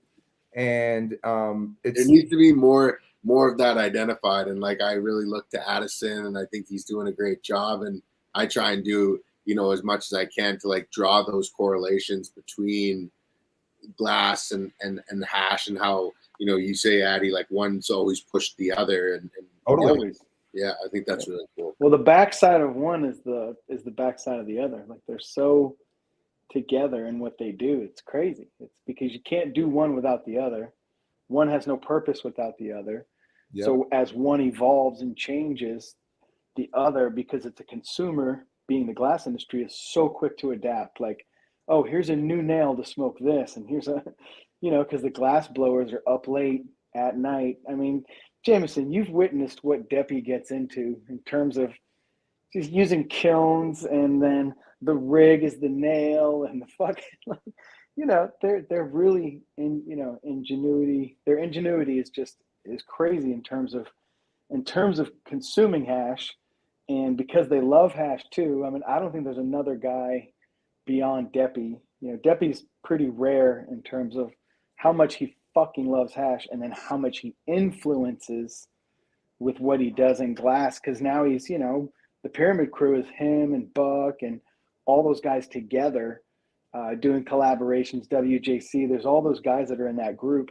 So they're, pushing shit heavily in terms of our the hash side of things, and how you see on that side. And it's great. The closer you look at it, the quicker you'd be like, oh, fuck, it actually is. Like, you could see one pressing the other. And like you said, now it's the nail, anyone who's doing quartz, those guys are now sort of in that position, because, they're more interactive with the hash side, because it's slurpers and this and that, JP and Toro, his whole crew. And then you've got, I think, I'd say Quave, and then, but.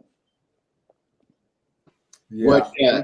So when did you start seriously collecting like rigs, Jonah? What year were you making those first purchases? So before I had a farm and like farm bills and shit, and I was just traveling a lot. Like, I'd spend a month or two out in Humboldt, and then cruise back and visit my family in Atlanta. And then there was like those first couple of years, my now wife and I worked together. She was still in Atlanta, and so I was going back and forth a lot to spend time with her. Was when, especially once I got on Instagram and seeing shit, like a lot of the cold work stuff, a lot of the like Ryan Fit,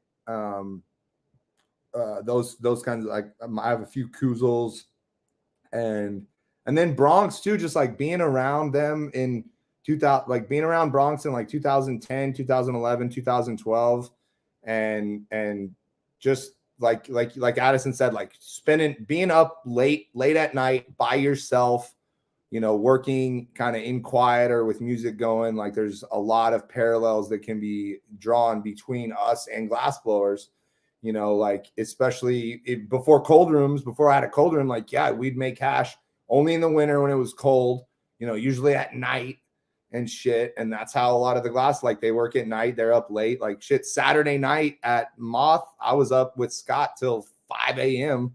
watching him make the trophies. And then I was it was one of the best experiences of my life. Like I'll never forget that. It was that's normal for those guys. Yeah, exactly. And like I think because it's so hot doing what they do, it benefits them a lot at night because it's a lot cooler.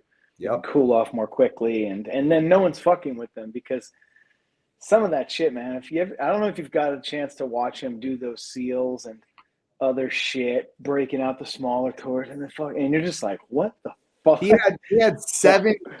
had seven torches on that night when I was working. He had the Bunsen, the two mains on the fucking thing, and then he had 7 little ancillary torches on the side and shit. And it's like, going and so Darby's shop is about 25 minutes from me. Cool. I was just up there a couple days ago. I got this bad boy from him to match. Look at you. So this was the first piece he did with that Millie in the mouth. Oh, fuck yeah. Yeah. And so fucking finally got a little chinga for it. That's and so yeah, just like you spend time in different shops here and there, and then you go to somewhere like even like Darby's shop. Like I was there 2 days ago, and there, I mean, is it just GPS or GSP? I think GPS. Greg was there that does all the mushroom stuff, and then Storm and Norman was there. Cowboy was there getting ready for the show that they're about to do. Cowboy's son, Gus, was there. Caleb was there. Like I met Darby, I think in 2014, maybe 13 or 14 at the Secret Cup down in Trinidad. And I wasn't that into the glass shit then because I was like, any extra money I got, I'm either fucking saving to buy a ranch or fucking I'm spending it on new equipment. And, that was kind of my motto back in the day was like, 20% of what you make, fucking reinvest on new equipment and shit. And, spend a third, save a third, reinvest a third. And I wish I had bought a rig or something from him then, one of his like ray guns or something, something cool or whatever. But I have a bunch, luckily I don't have a ton of pieces that are just male fittings. And I feel like there's, in my opinion, there was kind of like 3 phases, sort of like the mid 2000s, like 05, 06, 07 was when everybody was making those like really big, crazy, elaborate work, like, Mr. Gray type, like all that crazy shit in NorCal, like these big, long, tall, fucking, flower pieces and stuff that like you can't really travel with a lot of that shit. The homie at Emerald Glass Gallery, he had some crate like that. He's got that like it's like a Darby like chandelier type deal and stuff. And again, like not being on Instagram for a while, like I didn't know about a lot of that. And then getting on social media was when I started seeing like Buck stuff, and then the mothership stuff, I never really knew about a lot of the mothership stuff. And then I had a couple of homies in Atlanta that were big collectors, and I went to my buddy, shout out Dunklow in Atlanta. I went to his bachelor party, and there was some guys that brought there was like 7 or 8 elites. There was like an FTK, a BTK, like fully worked eggs, fucking etched fucking UV ball rigs and stuff. And then there was, and then they brought all that just like for everyone to kind of fuck around with and have fun. But then they were over in the corner with like a couple perp skirts and shit. And like, I'm looking at the motherships, like this seems like it's more money than that. And I kind of understand, you know, I'm definitely more of a fan of like I would say traditional, like scientific style pipes, as opposed to like a lot of sculptural stuff. Like, you know, like this Pinky Darby piece, you know, it's more of kind of a dark does and stuff like that. I mean, I was talking with Storm and Norman about like the laser cats he did for a little while. And like some of the sculptural stuff is super cool. But yeah, I definitely am more of a big fan of like, you know, the classic shit. So I'm going to show you this, Addison. I just traded for this a couple of days ago. It's a first new little egg. It had some hard water in it and fucking got it for a stupid steal and got everything out of it. But so nice. I'll never turn down an egg. You know what I mean?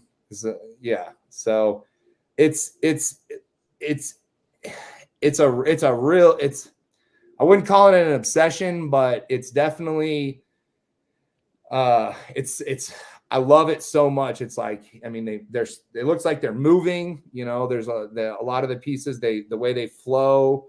And then when you really start meeting these people like Scott and Darby and Aaron, you know, Pinky, and Cowboy, like Chris is, God, he's such a fucking great guy. He's got a show coming up that we're sponsoring up in Eugene, and I've seen some of the pieces. I saw the piece that he and Darby were putting together the other day, and then I saw the piece that he and Aaron did, him and Pinky did for the show, and they are fucking just unreal. And those guys, it's like watching those guys work, especially when there's not a bunch of other people in the shop and shit. It's like watching a good hash maker, and they just know everything, you know. I mean, like for instance, I was Chris Cowboy. He was doing this big, this badass big faceted piece for the back of one of the pieces for the show, and I was watching him on the lap wheel, you know, and I was like, I was watching kind of it was like a digital lap wheel that Darby and them have at their shop, and I was like, well, are you not paying attention to those numbers? Like, what do you? He's like, oh no, I don't ever use that shit. He's like, I just count, you know. He's like, I just hold it on there and fucking count, and you know, then and they're perfect. They come out beautiful. So there's a lot of that. Like, there's not a wrong way to do it. You know, one of the things that we always say on the farm is, if no one knows what you're doing, you're not doing it wrong. And so if there's a million ways to skin a cat, and it's cool to see the way different hash makers approach collecting their resin and the way different glass blowers approach. I mean, there's guys out there that still don't use lathes, and you wouldn't know it to look at their pieces, you know. And then there's guys out there that probably couldn't make a piece that straight without a lathe.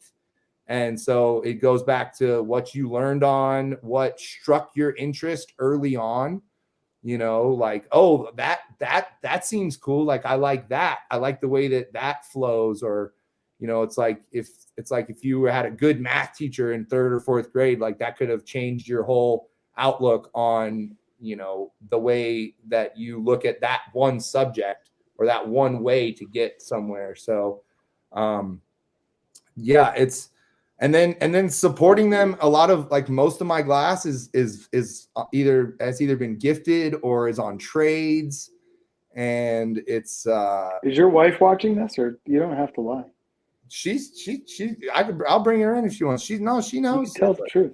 It's on trade. No, a lot of my shit's traded. I'm not lying. So do you like the direction, like, as a collector who's been in the game well over a decade, do you like the direction glass is heading in, or do you have some issues with, you know, where the culture is going? Like, what are your thoughts? I like it. I think, like I said, I think there was kind of like 3 phases. There was like the mid 2000s with the big flower pieces, and then like when BHO blew up and got big, not, you know, figuratively, when it got big in like 2010, 2011 or whatever, that was when you really started seeing a lot of these, like, you know, like the Sagan egg and like these fucking $100,000 pieces, because homies were, you know, moving slab packs all fucking day, and it changed the landscape, because going, you know, $100,000 worth of weed back then wasn't, you know, the prices were kind of going down. They weren't, you know, $5,000 packs anymore. That wasn't like, you know, that was, so it was sort of the new, like, it was fast money in, and kids were, you know, the movers and the shakers were fucking, I wouldn't say hiding their money in it, but definitely if you make, you know, 300-400 grand in a month, you know, moving slabs and shit, like, why not? You know, it's like, it's just like rappers. You see them at the fucking strip club or whatever. It's like, yo, you just made $1 million or a couple $1 million on whatever, whether it was a rap deal or whatever you were doing. And like, you're going to go to the strip club with your boys and spend 100 grand, 150 grand or whatever. And so that's kind of, I love it. I love the interaction you have with other hash makers and other glass artists when you're smoking at that. Like I said, at Moth, it's like going to an event like that with all these heady rigs and shit. It's like going to a car show with your friends and bringing your cars and being able to like jump in your buddy's car and just go fucking rip it around the track real quick and drive the motherfucker and actually see how it feels. And then handing it back to him and was like, oh man, that thing drives great. Thank you. You know, like, you can't even touch a fucking car at a car show. You look at it wrong, fucking getting in trouble. You know what I mean? So, and the fact, like you said, Addison, the fact that the glass blowers themselves love hash, and, you know, they appreciate what we do and we appreciate what they do. And I love trading for shit. I love supporting certain artists. I love buying glass. Trades are awesome in my opinion, because I know in a month or two that jar of hash is gone and that rig is still on my shelf for years and years and years. You know, somebody asked me recently, well, you know, how many pieces do you think that you've like gotten and gone through in your life? Like, you know, you got a few hundred pieces, like how many you've like gotten? And I was like, dude, I don't really sell pieces. You know, I'll give pieces to certain people, but like I keep my shit. Like, you want me to Jameson, you want me to show those shelves again? Yo, flex those shelves, bro. Those are incredible. Right, show the people. That's a lot of love. That puts you on a whole different level. I gotta just hit the bathroom real quick. Go. I'm just gonna run. No problem. I'm taking a dab. The shelves are serious. We were seeing them before you hopped on, Eddie. Any updates for Legends, bro? Oh man, wonderful things, bro. What can you tell the people though? Come on, 40 makers. So last year was 25 makers. Now there's 40 makers. Fuck yeah. Last year there was 1 day. Now it's 2 days. And the best way to look at the second day is what we're figuring out now is there's 100 tickets for the second day for the brunch. So what that really comes down to is that there's makers that are reaching out to us and guys that we, you know, want to invite or whatever. Those are the people that we want to kind of put in that 100, you know, put those tickets available to those 100 people. So we're figuring some stuff out. There's no shortage of really amazing sponsors, like cool ass sponsorships that we're talking with right now, like rad ass companies. Had the first call with Lock Comedy, Workerson to do the art direction stuff for it. Shout out Lock Comedy. That's my favorite shirt. That's crazy. He's the one that did the anti-flower rosin club. Yeah. Shirts. Yeah. All right. Mike's so this is one of the cases here. We got some ships up here. Some older. This fucking backward shit's so weird. Yeah, it's hard. Don't try and watch your hand, and then just be careful. That's so cool, man. So are there a few artists that you collect, or is that a lot of different artists? I'm just trying to look. Yeah, so a lot of what I have on this lower down here is a lot of Bronx glass. My homie from Atlanta. I like my big marbles. This was the Eugene Bronx marble that Bronx gave me for my birthday one year. One of my prized possessions. It's fucking big piece. Big boy.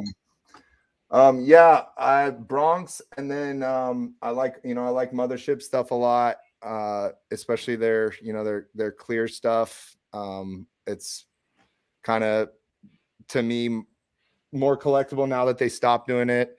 And then I'll show you the other case that I showed you earlier, Jameson. I really love cold worked pieces have a really special place in my heart.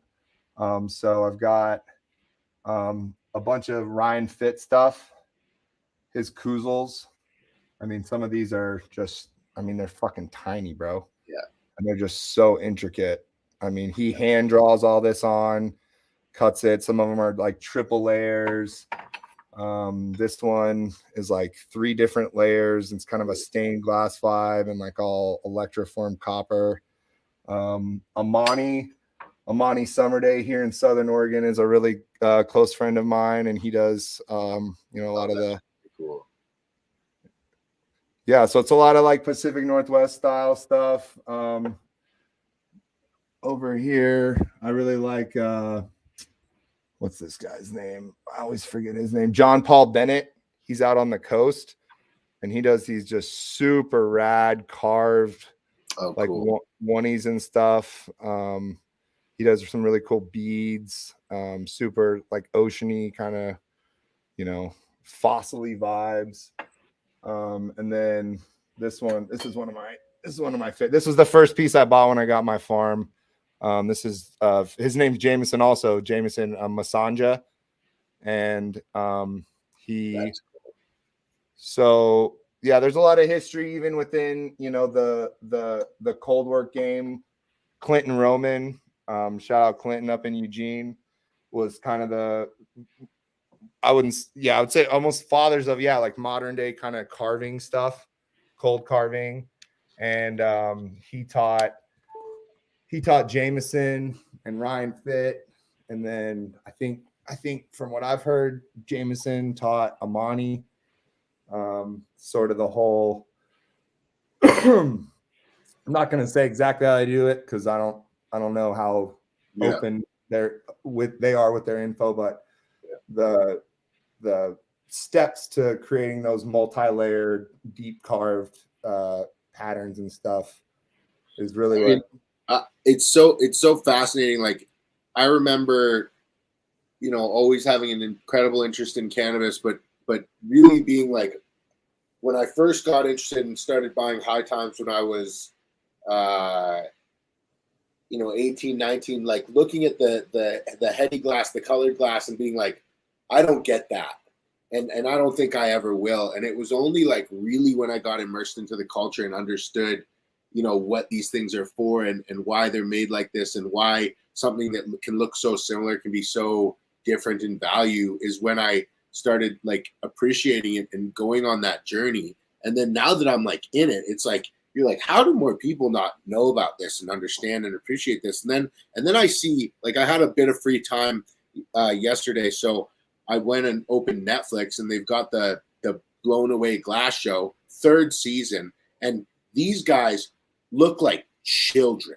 Like, they're creating what, like, I'm just like, if you put Scott and some other dudes. Have you seen the second season with Shelbo?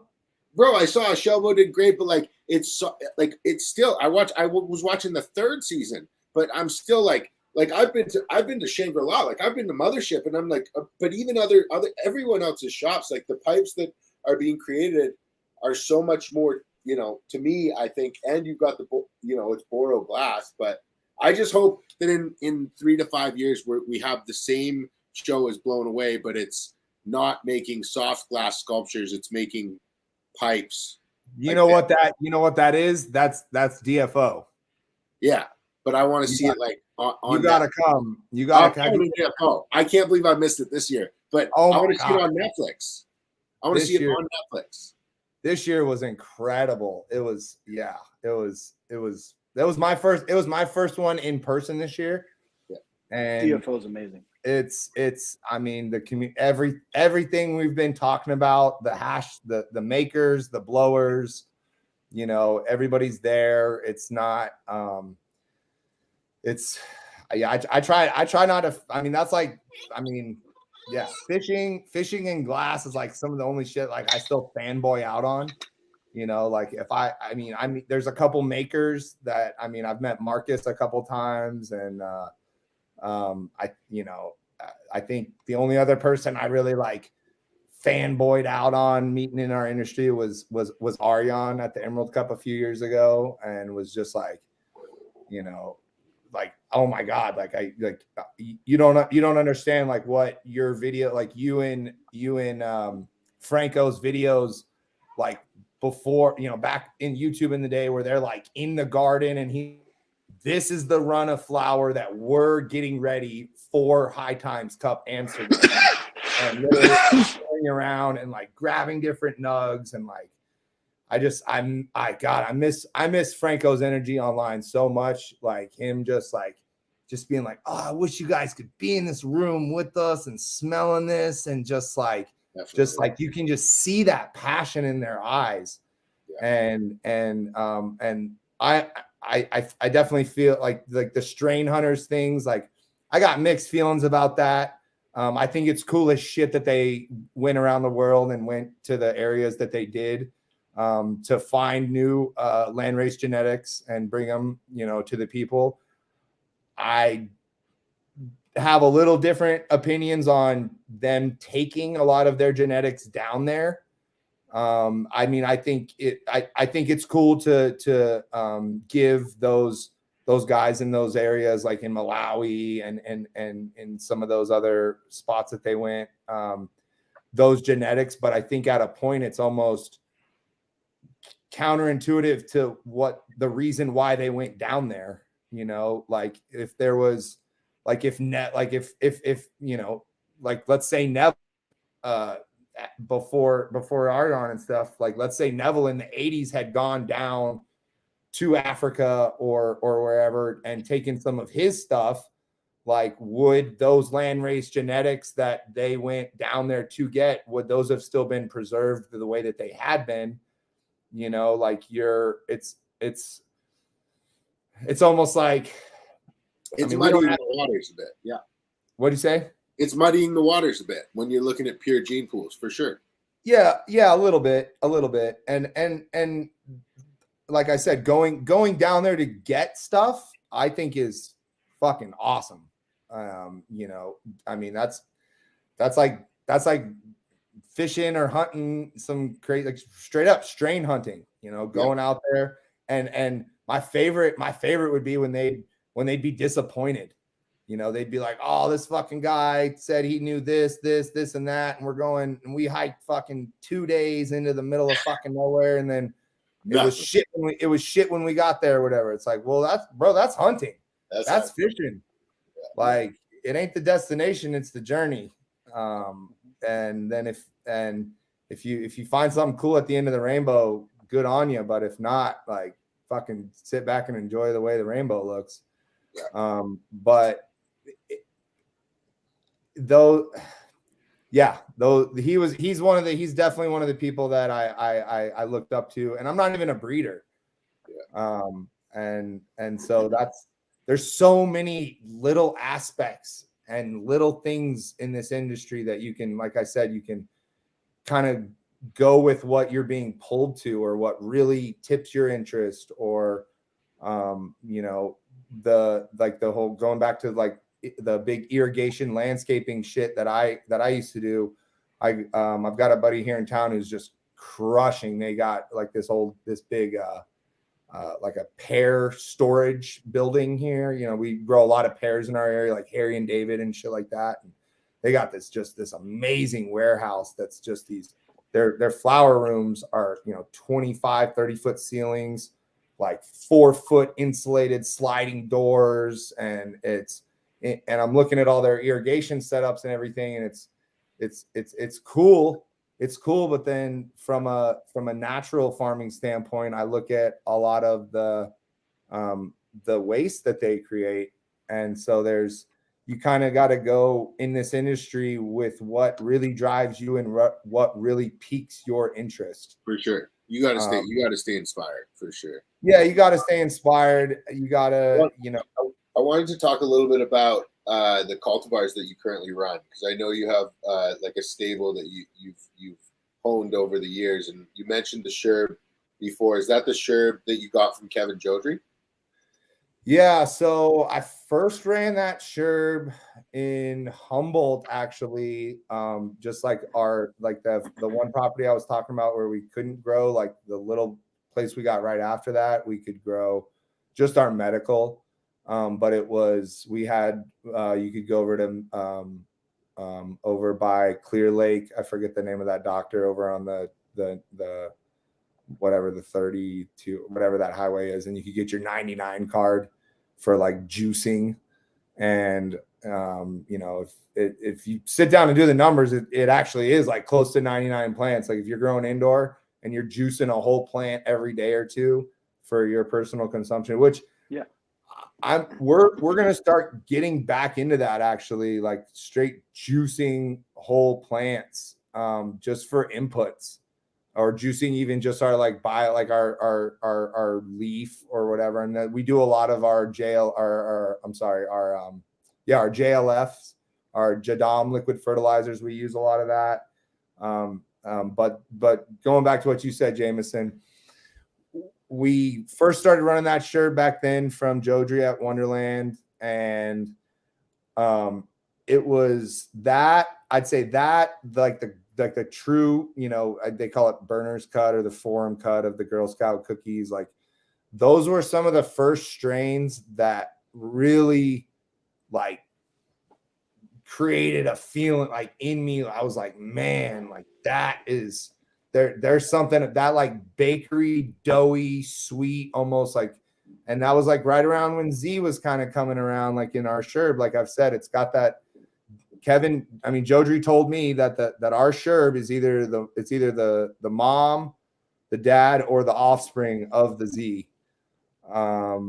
And that is what really I tried to focus on for a while. And so like my first year here in Oregon, we ran a bunch of OG shit. We ran like Fire OG, Deadhead OG. So for me now moving into the rec market, so we've got our rec license now for our production company, which it's Pacha Gardens, and so we're operating that here at our property. Because of my zoning, I can't process here on my property, like any type of processing, whether it's hydrocarbon, solventless. So we're working with a couple other farms we're basically just setting up cold rooms at their places. But in my mind, going with kind of the trends of what people want and everything, like I think you should have, kind of like what I said before, the Emerald Cup sort of divvying up the different profiles of different cultivars into like dessert, exotic, candy, OG gas. I forget there's a couple others, and I'm probably screwing those up, but I think it's important to have a really strong OG in your repertoire. So our Triangle Kush, the real TK, is my OG that I really love. I like the Chem. We got a really good Chem 91 cut, and the GMO too. I love the GMO. And it's funny. I came back down here after Moth and was like, man, I can't believe all these guys up there. They just they love that GMO, this and that, and like it's coming back kind of down here. There's like people kind of are sort of getting back on that real GMO tip.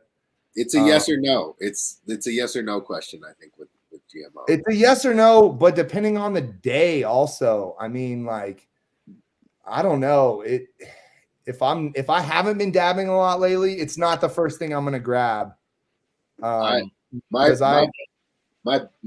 closest friend, he does not like GMO, but when he gets sick and he has trouble sleeping, and when he gets sick or injured, he will go to one of his friends, get GMO, and smoke GMO just for the effects and sedation and pain relief that GMO, because he can't find it anywhere else. Yeah. It's good. It's just, and it's so strong in everything that it's in. Like we got a cut this year. It's Larry's Unicorn. So it's Larry OG crossed with the unicorn poop. And that unicorn poop is GMO and something sisters, or it's, what is it? It's I forget what the it's something. Yeah, I forget what the other cross is, but it hasn't flowered yet, but it's like I have one of them next to a GMO, and it's, you know what it is, Addison?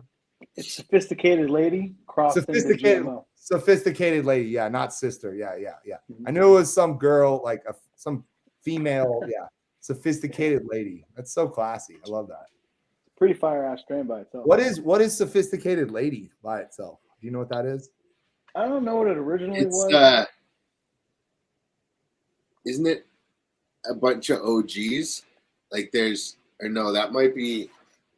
Anyway, I'm sure somebody in the chat knows. I know the Mass Genetics guys had a sophisticated lady. That's the first place I ever saw it. No, sophisticated lady is for sure Thug Pug. Yeah, it is. Okay. Yeah. Okay. Here, it's I got it. It's it is the first place I've seen it. Ghost OG and Grateful Breath. Okay. Ghost OG. So it's probably like both fire. Yeah, the Grateful Breath's probably what, like Mendo Breath or something, and fucking like Deadhead OG, or I don't know. Fires, but sophisticated lady is fire as fuck. Yeah. I've never had it on its own. I think Jamin and the Echo dude, Jamin and the guys from Echo did the unicorn poop a couple years ago in DHO, and that shit, dude. But yeah, that Larry's Unicorn, it's just, anyways, GMO, it's just so prevalent in everything. Like that Tropsano I gave you, Jameson. We ran a couple packs of that a couple years ago, and I just didn't really see much that I really wanted to out of it. It was kind of like super light, like a diet GMO, and not that purple like I'd really want from the Tropsano. And I was really looking for like a Trop. I was looking for what I found in the Tropaya. I was looking for like a fucking kind of a fruity, somewhat rotten, gassy something that was quicker than GMO.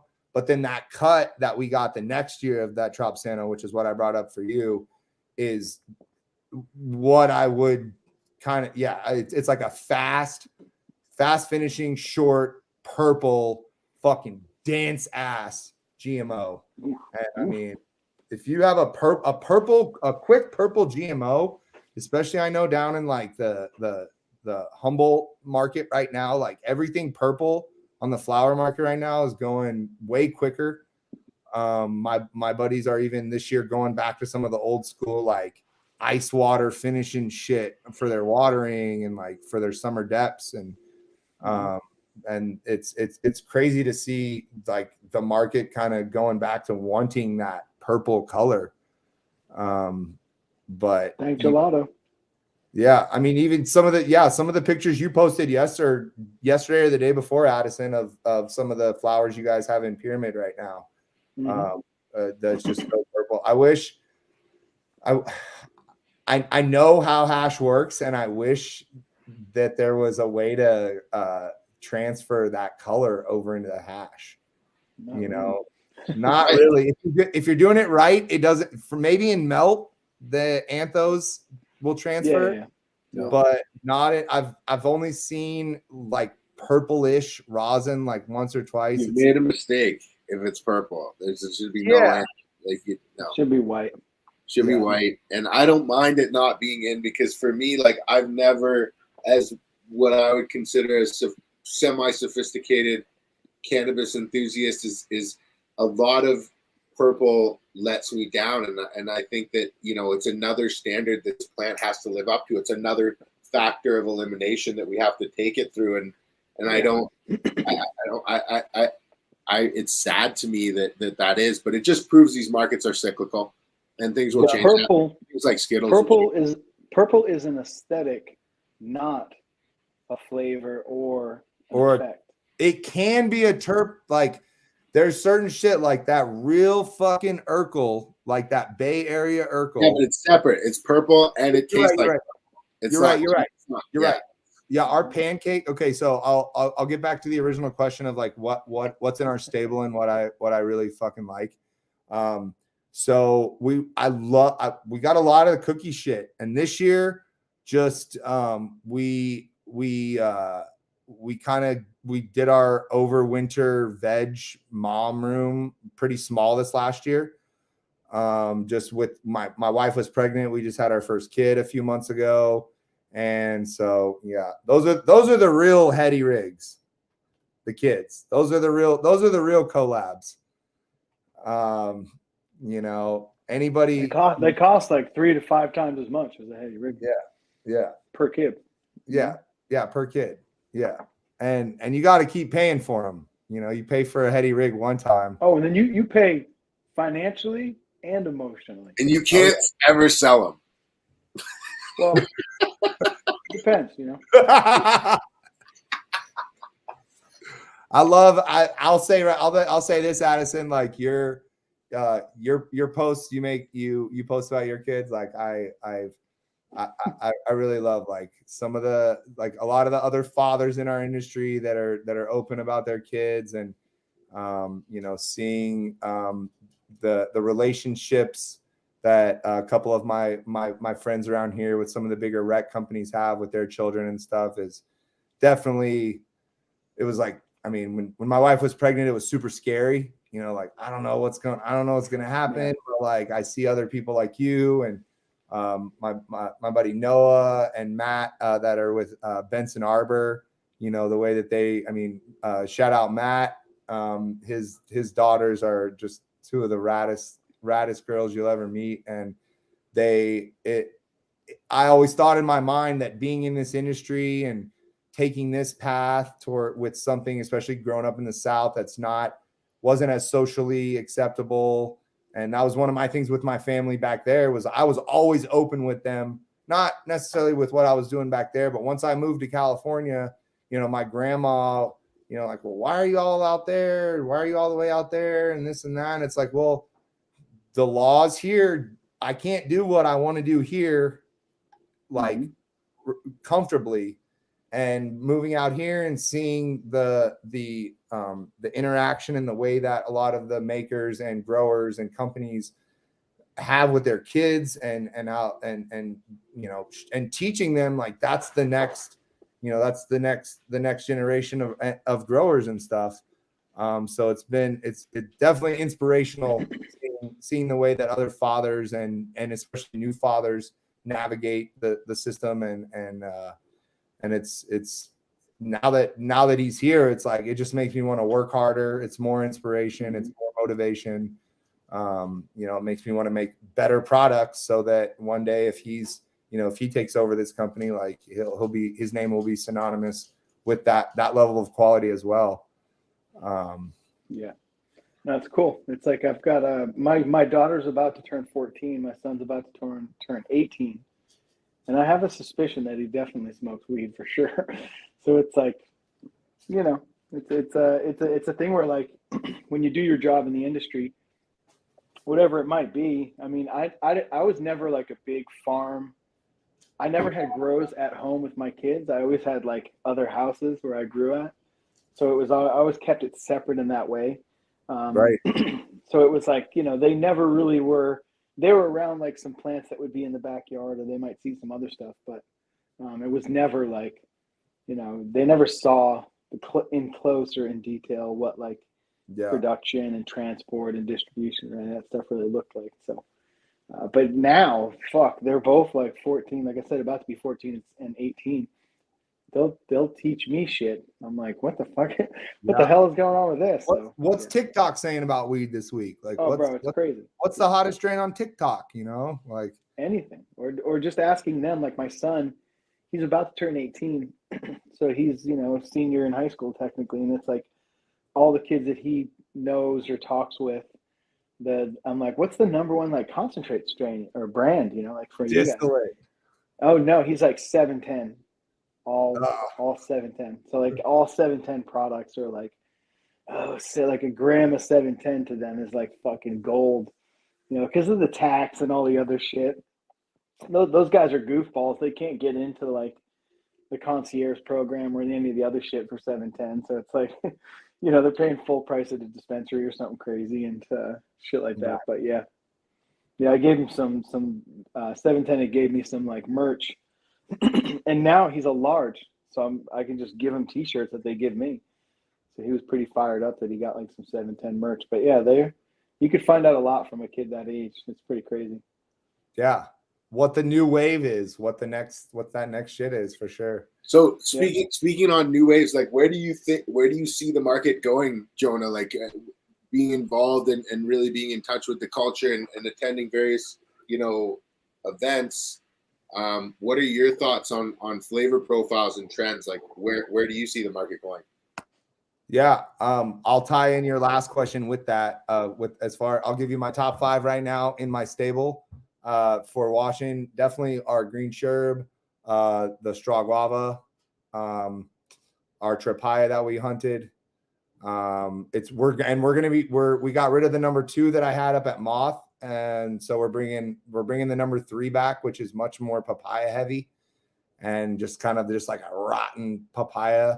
And then we're getting a lot of, I didn't crack any seeds this year because we're getting all of our shit into metric.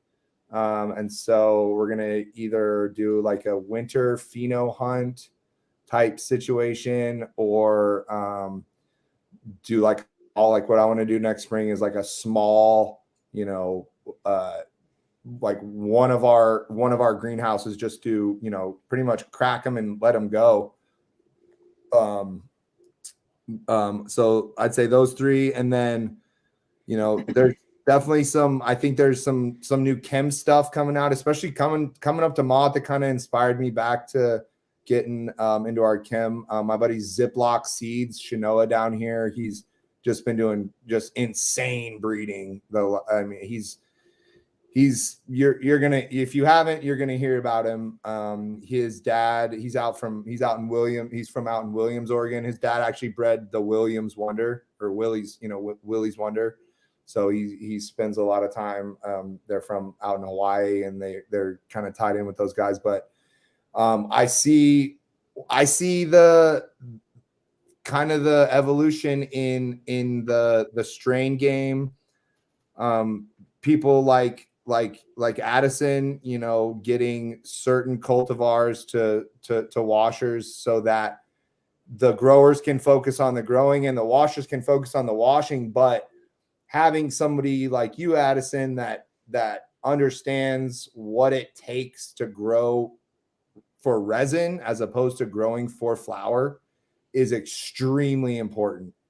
Like I talk about we have one patch that we didn't grow it this year just because of we're getting our licensing and it's kind of out of my I had to redo a bunch of floodplain zoning on my property and it's still in one of the floodways where we don't use any gasoline engines up there, no generators, no quads to get up there. We keep it's more than just keeping the dust down. I think the first time I ever really heard about that was heavy Icerix. He talks about, not using any gasoline, even mowers, pumps, generators, anything around his plants that he's really going for that resin on. And I'm totally with that. But like people like Taylor, who are actually washing and breeding, are kind of really and then look at Taylor, like he's not into the glass like the way we are. you know, but he breeds like nobody you fucking know, you know. So it's like you pick your He's little, getting into it for sure. I was Well, just about to say he's I was definitely gonna, getting into it. exactly. We introduced him to a slurper, then we introduced him to like a fab. He told me like that a story. SFK he has, and now he's like, he's off and gone. He He's told me on the it. story He has of- marbles and dunk tanks and shit. He's got all kinds of stuff going on now. He told me the story of hitting the slurper with you for the first time. He was like, Addison told me, he's like, bro, he's like, you smoke hash like I do, like you gotta hit. He changed his life. Yeah, he was so Yeah. excited. Yeah, I think he went home and bought one like the next day or something. I'm surprised he didn't pull that pearl into the pipe. I'm on it, honest to God. Like I'm surprised He has another. He has 3 lungs. I don't even understand I how can that person is built. Yeah, I can smoke a lot. Like I'm very confident in my lung capacity. I grew up diving, very comfortable with my lungs. That guy's lungs are He can different. keep. I Just thought- keep dabbing. I thought you, Jameson, were a little. I thought you were here and he was here until you guys posted that video of you going eye to eye next to each other. It's the intensity at which the volumetric air is being His pulled lungs through the are pipe. insane. Like it's not like I can bring it in. Let's go. Take a big dab. But he's pulling it at a faster volume. And it's incredible. He can like a golf ball through a garden hose, boy. Bro, it's Bro, crazy. he's got a 3rd lung. I don't know what the fuck Yeah, it is. when he came on his way back Pulling down, that dab down to his toes, man. He's pulling that dab to his toes, you know. to his toes. You know, it's getting deep. He came and stayed a night with us here at my house on his way back down from Moth after you guys got skunked on the fishing trip. I mean, after you guys went fishing, and we were sitting here at the table and he took a fucking monster, and I was like, hey, just don't blow it like that way, because there's my smoke detectors right there, and I'll get a fucking call from my security company. I'm just not trying to deal with them right now or whatever. And he's like, oh, I know. And he fucking just ripped like a 0.5 gram, just took it all the way in, and then just looked. And I was like, don't blow it that way. And he was like, I got you. And just stood up, cool as fuck, walked out to the back door and blew it out. Like, yeah, we're trained. We're trained ninjas. We're trained ninjas. Like, it's creepy, bro. Yeah. It's creepy. Yeah. Scary. So the industry I see is, you know, keeping the strains that we know people love, and like Heroes of the Farm, the last few years, I really liked what he was doing. He was breeding a lot of his own stuff up here, but he was also sticking to kind of the classics for like his flower. I mean, like the headband flower that he was putting on the rec market up here was, I mean, there's a reason why those elites are and were the heavy hitters from back then and into now. There's some strains that are just timeless in those terp profiles that still just fuck you up. Like you were saying, Jameson, your boy who's a heavy smoker doesn't smoke GMO, but like when he needs it, it's like DMT. It's like if your body's saying, I don't want it, I'm scared of it, but oh, I'm sick, or I'm feeling drawn towards it. Like that's when you need that medicine. And so it's almost like these strains are almost calling to us now more than we're called to these strains because of the way they grow or whatever. And so that's one thing I've tried to think about in the last couple of years, now that I'm really growing for resin, is not just what I like or what is easier for me to grow on with my regimen and my KNF shit. It's like, what do other people like, and what really stands out with our grow techniques? You know, I talk a lot about a lot. That's why I tend to get pulled. Like, I mean, the papaya, we just got the Poochie's papaya cut, and it's just like stuff like that is just, I love having that stuff in our repertoire because we can tailor our ferments to those strains, you know. And like Taylor was saying the other night, like getting those bricks levels up with certain strains with the fruit ferments and stuff is one thing. But then on top of that, like feeding a straw guava strain strawberries and guava ferments, or anything with papaya in it, or anything with papaya in it, I mean, feeding those like papaya and like mango myrcene terpenes, like you're just stacking it up. You're just going up on those bricks levels. And then the next thing I see in the evolution of like high quality resin and KNF is feeding and we just started doing this year, was we would feed our spent material from our wash back in, we'd ferment that or just top dress with it back into those same strains. It's like Professor Q was saying, like, my plants, I'm feeding my plants what my plants eat that they eat. So the true closed loop of KNF on the farm is you're not only are you producing everything, but then you're feeding your fruit ferments back to the fruit that you're going to ferment for the next time. And that was one of the things that Dustin really impressed upon me and on us when he came up, and he's like, if you can get to the point where you're feeding KNF inputs into your KNF inputs that you're going to make later, you're just stacking those bricks levels up higher and higher and higher and higher. And I don't know if I think that like from like a scientific and measurable, calculated way of thinking is maybe the next wave. Like let's measure the bricks levels in this strain, or I don't even know. Harry probably knows. You know, you guys were talking about those it was another guy talking about that crazy like moisture content. Yeah, there's active water, but there's also like a refractometer which can measure bricks levels, I'm pretty sure. That's what it's called, a refractometer. Yeah, I'm pretty sure that's the name of it. But it's pretty inexpensive.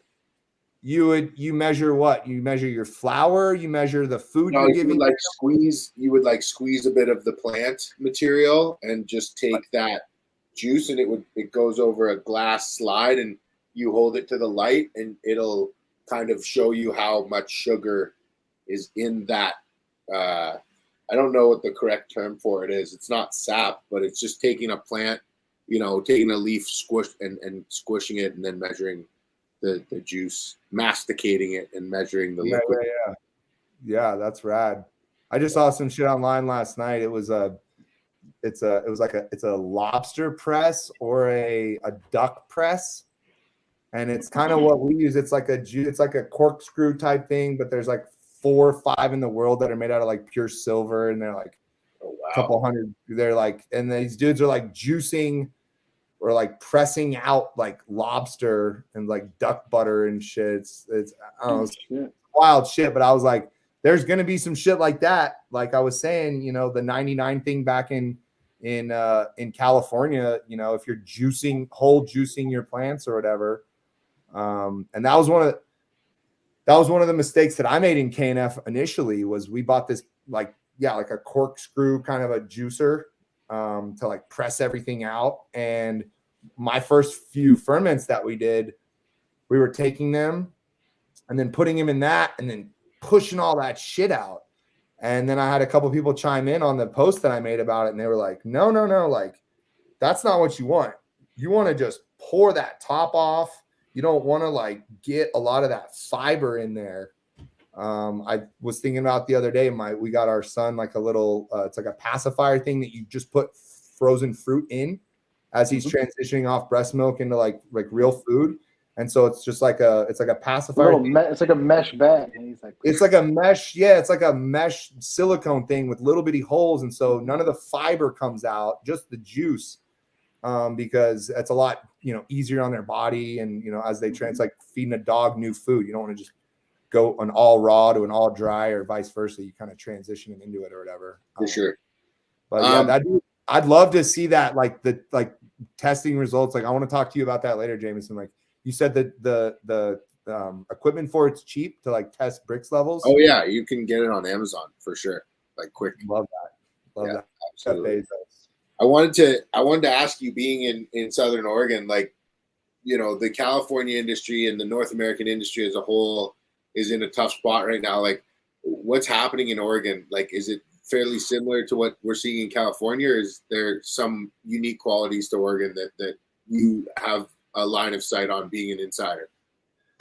One thing, and Taylor mentioned this when we were on the live a couple weeks ago, is that our area there's a lot of other agriculture in our area, which for me, I didn't even think about when we moved to this area. It was one of the things that I thought about. There's like other people with like regular jobs and shit, which was a draw. It's not all just weed growers up here. There's, people that, work at the airport and work at Harry and David. So just the idea of that there is big ag in this area, like Harry and David and the pears and even the vineyards. And like, we have some amazing wine in our area. A lot of the people up here say that we're kind of where Napa and Sonoma was back in like the 60s and 70s, where it's younger people kind of applying new ways of thinking and new farming practices. Troon Vineyard is like 15 minutes down the road from me, and they're a full like biodynamic farm. They do like kind of similar stuff with like as the IMO that we do. They do it like a little bit more old school, where they take like longhorn, like cow horns, and pack it with manure, bury that shit, and that's basically like an IMO box, and then they broadcast that. Like, dude, that shit's rad. That shit's super rad. I got like into a pretty deep conversation with one of the guys that worked there one time about like how we implement our fish and our stuff like in this area. But going to your question about the industry in the area, it was what drew us to the area was that there was a lot of water up here. It wasn't dry. It was a lot. It's flatter. There's a lot more rivers around here than down there, in certain areas. It's just this, I love Humboldt so much. And this idea that Humboldt grew and still does grow like some of the best weed, I subscribe to a little bit, but part of it to me was the reason why the quality was coming out of up there that it was because that was the only place you could go and safely like try new shit and do stuff to scale the way that we are now. Well, now in California, like, you go down to the Central Valley where there's a ton of, not a ton, but where there's more water and it's flatter and it's easier to farm, and you're not going to be causing a lot of erosion and being detrimental to the earth. You can go and I think one of the only places in Humboldt that I can really remember that's like flat and super usable for farm shit is like up in Arcata, and that shit gets socked in fog. There's that one like big tulip or there's like a big a tulip company up there, and they're kind of limited as to what they can grow. So where we are in Southern Oregon, and I'm pulling this from another hash maker, that I'll just repeat what he kind of said at one point was this area in I'm kind of in like the beginning of Applegate Valley in sort of that little corridor, and then the whole Rogue Valley as a whole. The reason why we can grow certain crops and certain things do better here than other places is because of this differential where we're based from the ocean and the high desert. So if you go, north 45 minutes from me, like right as soon as you get up north of like Grants Pass, or you go up past like Lost Creek towards Bend or something, you get into the high desert, or like kind of like if you go up and as soon as you get into like Roseburg, like towards Eugene and shit, it's just wet. And so where we are, we get this different airflow coming up from the coast, this coastal air movement up the Rogue Valley through the Rogue River and stuff. And then we also get this cool, dry air coming down from the high desert. And our terroir, the mixing of those two, and I mean, this year's been crazy. Like the rain and the weather's been wild this year, but the mixing of those two climates really creates a special terroir, in my opinion, that is kind of unmatched in a few other areas. Just going back to what I said, like the fact that there's so many other farms out here that grow, sustainable food and non-GMO vegetables, and you can go to the farmer's market here and just get just amazing food, is one of the big draws to this area. It's why I think a lot of people moved up here from Northern California. It was a lot cheaper. The taxes were lower. Are you still seeing good numbers on packs that can be, certified veganic or biodynamic? Are you seeing like the numbers on the packs come back for the effort put in? Not really. We didn't really even take anything to flower last year. We froze. Like I said, we pulled up. We didn't want to get our hemp license because a lot of the cartels were going to as soon as you got your hemp license here in Oregon, you were on a list you could look at the address, the name, the phone number of that hemp farm. And so what the cartels did in the last couple of years was they would either go to farms that were on the list, and cold call them and approach them and say, "Oh, hey, we want to grow on your property, and here's a big brown bag of money."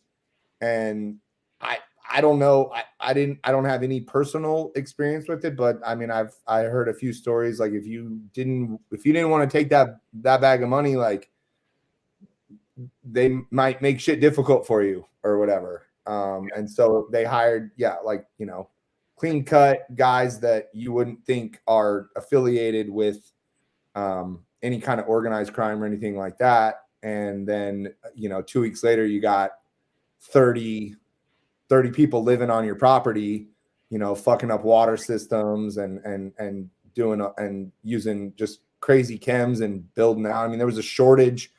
Last year, there was a shortage in 20-foot sticks of 1-inch PVC throughout the whole country just because of our area. Yeah. And so to answer your question, like what is different in Oregon than California? Like, what are you seeing? Like, can you touch on, the current market sentiment as far as, maybe some of the things that Addie was touching on before we jumped live, and like what's happening right now there that's different than California? So last year, there was a couple of videos that my county and the county next to me, Jackson, I'm in Jackson County, and then Josephine County came out with a video last year of these flyover videos, and they are straight up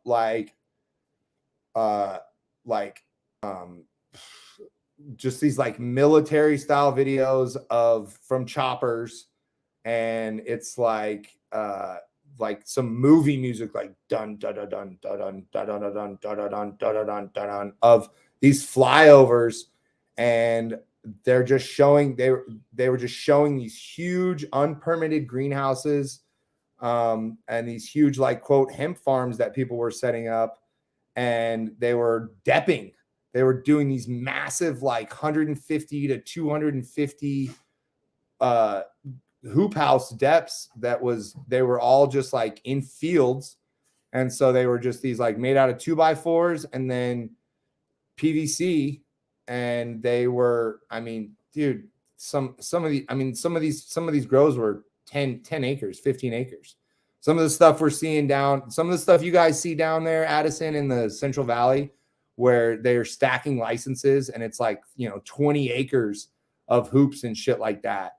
They were doing that up here under a single hemp license, which I think was $600 or $400 or something. And the 2 years ago, even 3 years ago, this whole state was behind in the testing. So what was happening was they were coming out to your farm if you had a hemp license, and they would take a couple field samples, which you were required to do anyway, but it was all third party. So it wasn't as people weren't being held as accountable. Well, last year and the year before, the county and the state themselves started coming out, and they would take a sample or two, but then it would be a 1 or 2 week turnaround from them getting it into the lab, running the chromatography on it, seeing if it was CBD, seeing if it was THC. And like I was talking about earlier, that like in-field chromatography device, like they didn't have that shit. They didn't have the money for it. And so they came out with these videos last year, both counties, that were, you know, it was almost like that scene in Fear and Loathing, I feel like, where they've got all the law enforcement sitting in a big conference room, and they show them these videos, and they're like, this is what's going on here. We need help. We need more money. So they heard them, and the state got $25 million this year Jameson, for illegal eradication. And it's crazy. I mean, there's planes and choppers and shit over my house. And now with the fires going on close by, like, I mean, there's jets flying 200-300 yards above my place, and all the time. You know, it's crazy. So the biggest change I would say this year, which California kind of cracked down on the last couple of years, was the water. I know a lot of the Humboldt and Mendocino guys got like abatement letters because of they were using water. They were bringing in California Fish and Game on a lot of those grows, and saying like, yo, you can't be pulling water. Like I said, my first grow in Humboldt, we had a fucking 5-gallon bucket in like a little thing we built out, kind of a makeshift dam in a creek. And so they hit a lot of those people, and that's what they're doing this year. I mean, I left my gate open a couple weeks ago, and one of the new like assistant regional water master ladies, she drove right in, pulled right in, and wanted proof of my water rights, proof of my water deliveries if we were doing that. And so like that's kind of where they're focusing a lot of their eradication efforts in now, is code enforcement and water enforcement, because there's $25 million. I think I don't want to like be super strict on some of the numbers, but I think in the whole state, $25 million got allocated for illegal eradication. I want to say Jackson and Josephine County each got like a chunk of that themselves. And it had a lot to do with, I mean, Homeland Security's here, ICE is here, because they're finding farms with like 50, 60 workers, like living in squalor, like pissing and shitting in the creeks, ruining our waterways. And so what happened at the end of last year and the beginning of this year is the county came into these grows, and they're like, oh, hey, you have 100, or you have, let's say you have 100 of these unlicensed greenhouses put up. Okay, we're charging you $300 to $400 per day per structure until you either take them down or get permitted. And then they're hitting you with every other fine. They're hitting you with unpermitted power runs, water runs. If you're, I mean, we had a grow that was connected with a few others just like 3 days ago get busted. And they were talking about I didn't think it was as bad as it was, but they were putting like gates up on public land. They chopped a bunch of timber down on BLM land, and not even fines, but they're saying that it was like up to $100 million worth of like damage to BLM land that they're gonna have to, that they're gonna have to fix and shit. And And then you start looking on the Facebook comments from those posts from the county, and it's the IMET is up here, the Illegal Marijuana Eradication Task Force or whatever. And you start looking on, I mean, they post that shit on Facebook every day. And they talk about, you know, how many people were there, how much money was there, how many guns were there. And you see the fines and stuff that they have. And then there's always people in the comments chiming in like, oh, well, those fines aren't enough. You know, we need to up that. And, you know, you need to, and these people aren't in the industry. These are just, you know, people in the community. They're like, that's not enough. They're going to sell their first crop and be able to pay all that off. It's like, well, you don't know what the market's at right now, you know? And so, I mean, illegal wells, water, and code enforcement is the biggest change we've seen this year. It was, I mean, we were either going to not grow. I mean, we almost pretty much didn't grow last year. We planted a bunch of shit. We saw those videos. We weren't on any of them. We're kind of tucked up a little bit, but my wife went out of town, came back like the day after she got here. I had 2 choppers, I mean, right above my shit.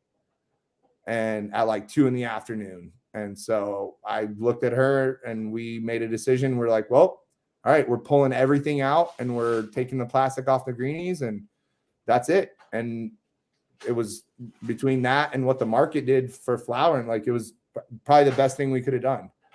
We were able to focus more on our medical patch that we wash, and I feel like our resin overall was better because of the attention that we had. And you know, if you grow 1,000 pounds, it costs 1,000. It costs a lot to process, and you have to have trimmers in, and you know, all that shit. I mean, Chickamauga scissors are like $25-$30 a pair now. That shit's crazy. They were $10-$11 back in the day in Humboldt. You know, so that's the biggest thing I would say that has moved up here from California, is water enforcement, because our water laws are different up here too, and it varies by area to area up here. For sure. What advice do you have for people looking to, you know, get set up the same as you and you know, get something going, maybe a farm and you know, a hash and extraction company? Like, what advice would you give somebody?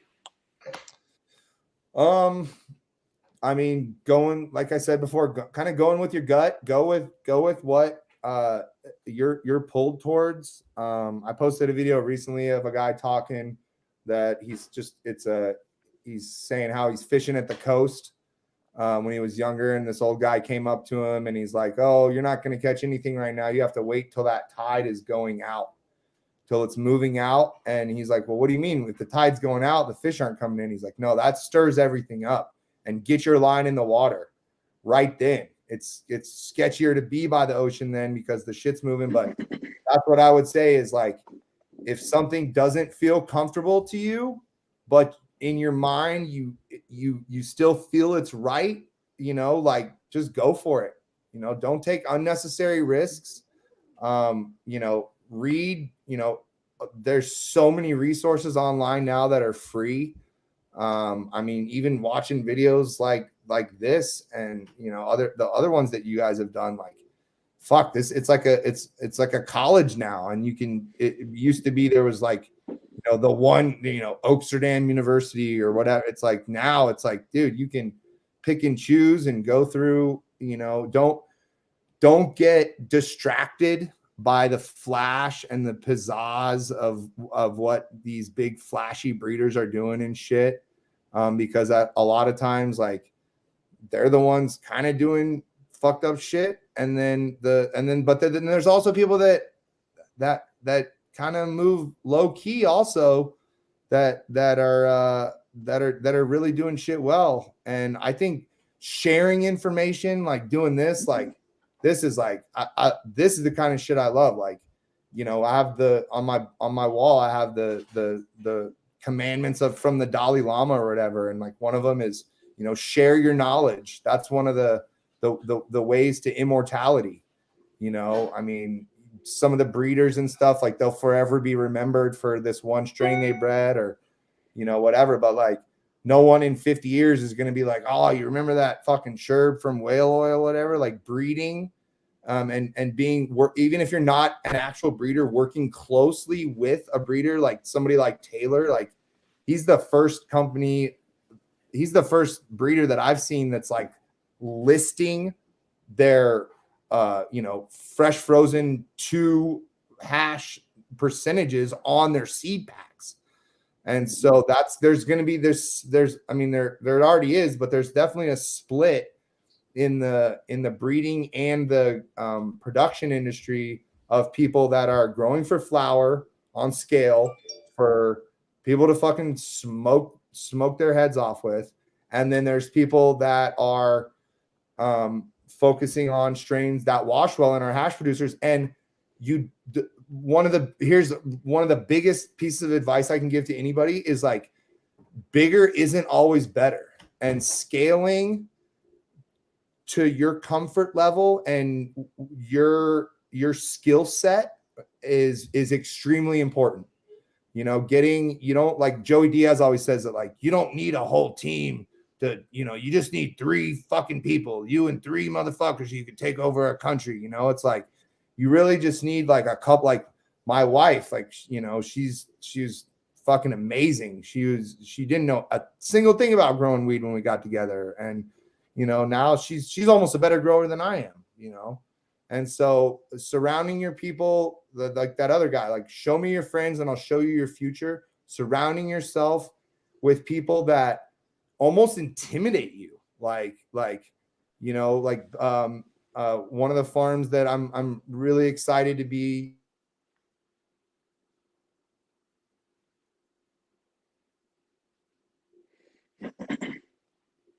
Oh, he'll be back.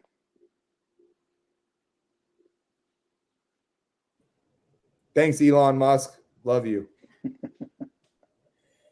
We got you. You were Surround. saying that one of the farms that you were excited. Yeah, about? one of the farms that kind of inspired me to even start looking in this area was it was Benson. It used to be Benson Elvis, now at Benson Arbor, and you know, just like reach out to them. You know, like be friendly. You know, don't go, you know, to your heroes or whatever. Like, hey, like what can you do for me, or, you know, this and that. Just say like, hey, you inspired me. You know, like I love what you're doing. You know, I'm not fanboying, but just like, you know, I see you, I respect you. And, you know, 3 years, you know, like I reached out to him when I moved to the area and was just like, hey, like I'm close by now. Like, you know, I love what you guys are doing. Like, thanks for even kind of like showing me this area. And fast forward to now, like we've got some things in the works together, and I love that kind of shit. So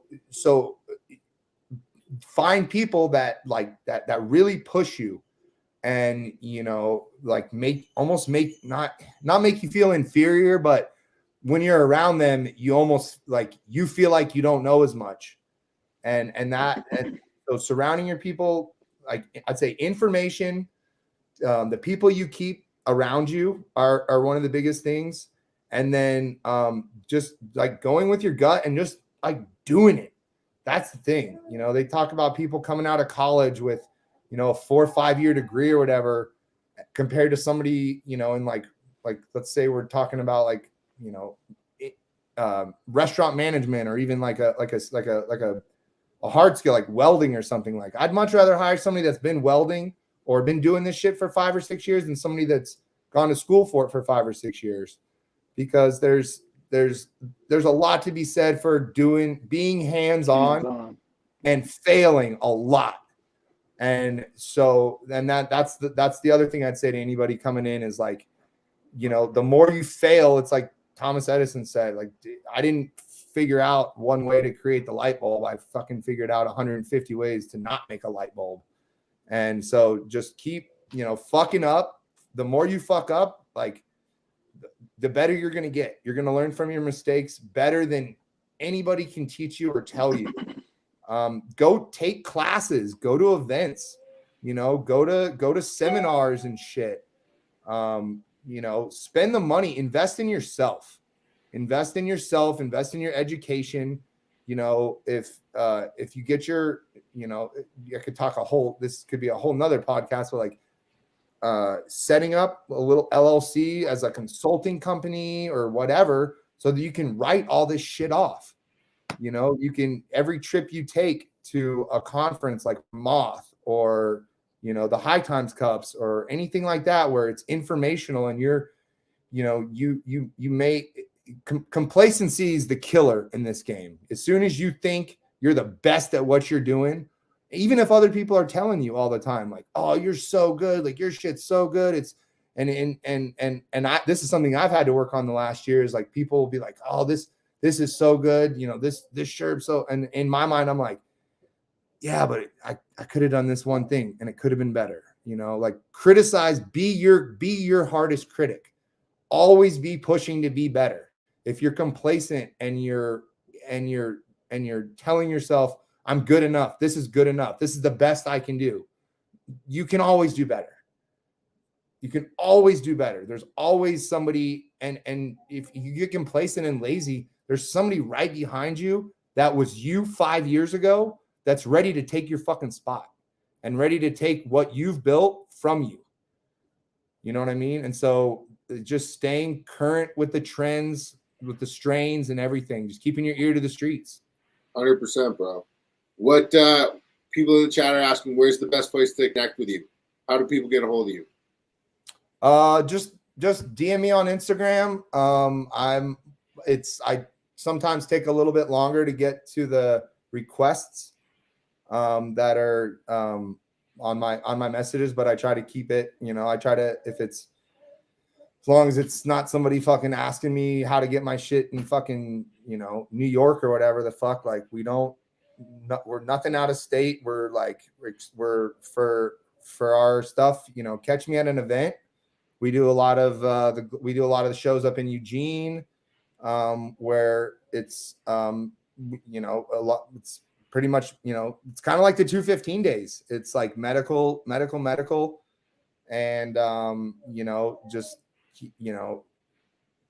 hit me up on Instagram. I love talking to people. There's nothing I do that I try to keep secrets about. Like, information is, it's free, and teaching people and sharing knowledge makes you better at what you do, because you'll think in your head, oh, this is the way I've been doing this for so long, and then verbalizing that and speaking it or typing it out, like, writing SOPs, you'll get better at what you do. Like, looking at it on paper, you're like, oh, that doesn't really make sense the way I said it, or I can add this, and like, kind of not necessarily keeping like hard records of everything you do, but just documenting kind of what you've been doing, and then you can kind of look back and compare it to what you're doing now, and teaching other people. When you hear yourself saying stuff, even today, like hearing myself speak on certain issues and stuff, like, you can talk to yourself all day in your head, but when you actually say shit out loud and you hear it, it's you're uptaking, you're intaking that information differently. So teaching people, speaking on panels, giving advice to people is awesome. And then a lot of times, whether they're less experienced or more experienced, they'll have something to say. Like, communication is a huge thing. I think that goes back to working in restaurants and shit. Listening to people that you're teaching, hearing their feedback as well. And then, with the people that you work with, this is something that I really impress upon myself here on the farm, is if we're doing a project together and I have guys that maybe haven't done this with me before, or are newer, or this and that, like, I'll ask them, I'll say, well, how do you think we should do this? Or I'll be like, here's what I want done in the next 2 hours. I'm going to come and check on you guys in an hour and see how you're doing it. And it's either, okay, you guys are it's shit, you're not doing it as good as I think you could be doing it. Here's the way I think we could do it better. Or you come back and they're doing it better than you thought, and they have a new way of looking at it or improving on it. Scott and I were talking about this a lot, just with scaling and trusting, you know, like the new designs, like the piece you got, Addison, you know, this tricycler, like Scott was saying, like, you know, trusting in other people that you have mentored and taught your skill set to and your craft, teaching them and making them feel like they're a part of the team is extremely important. Because the only caveat to that is I would say it can get misconstrued sometimes as you don't know what you're doing. It's like, yo, I'm asking you the way I think we should do this, not because I don't know how to do this, because I've been fucking doing it, but I want you to feel involved in the process. I want you to make and possibly bring something to the table or that we can improve with, you know? So keeping your ears open, being open to change, I feel like in this industry, and being able to adapt is one of the most important things. I feel like that's kind of the downfall of some of those farms down in Humboldt and Trinity and those areas, is that these OGs, these old school growers, and there's a bunch of political shit with that as well. But these some of these old growers, they're so stuck in their ways. They're like, well, this is how I've been doing it for this many years, and, you know, not being open to change and the new tools that are available. And like I said, the information that's available to everybody can get you stuck.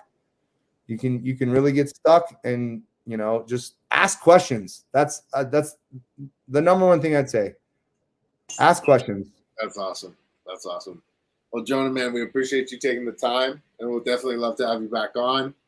Thank you so much, bro. Thanks for coming on the show. Hey, I just want the last thing I wanted to I got on my list that we were going to talk about was Legends.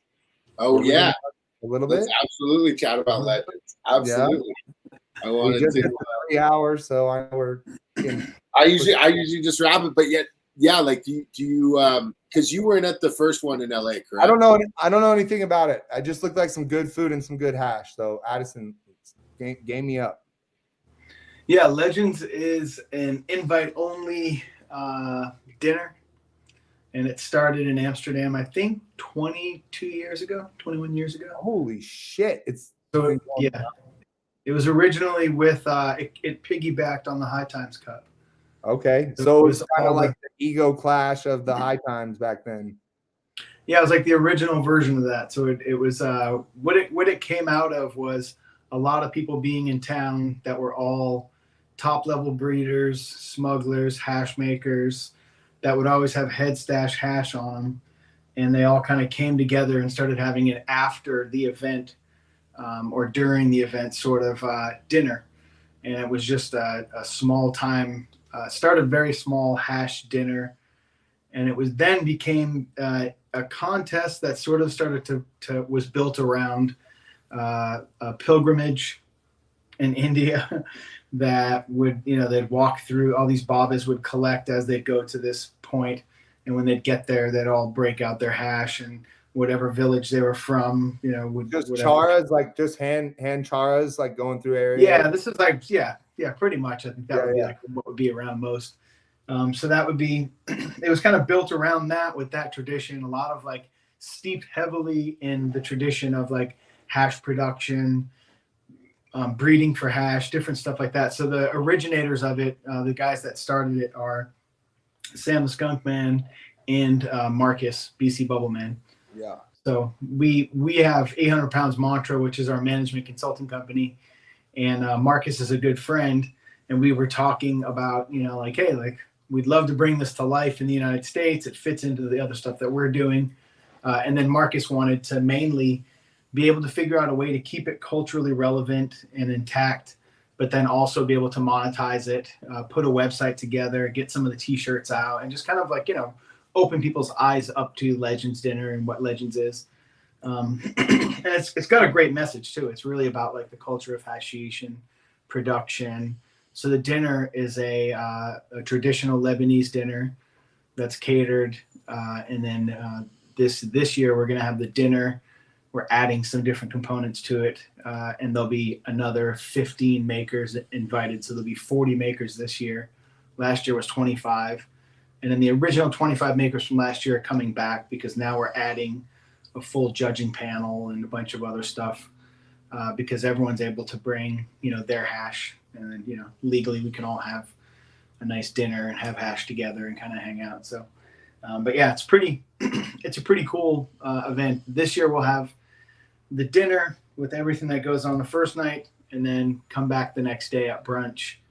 And then there'll be a brunch, and then a sesh, and then there's a award ceremony where we can, come out with all the understanding of like all the judging stuff. So Nice. yeah, but indoor, outdoor, it'll be pretty cool. It's much bigger this year. I think it'll be 250 people total the second day. From first day is 150. So, look at this. Man's. Look at that, dude. Look at the time. The future. Yeah. The future. Where is it? It's down in LA. Yeah, it's gonna be in Los Angeles, December 2nd and 3rd. Okay. Yeah.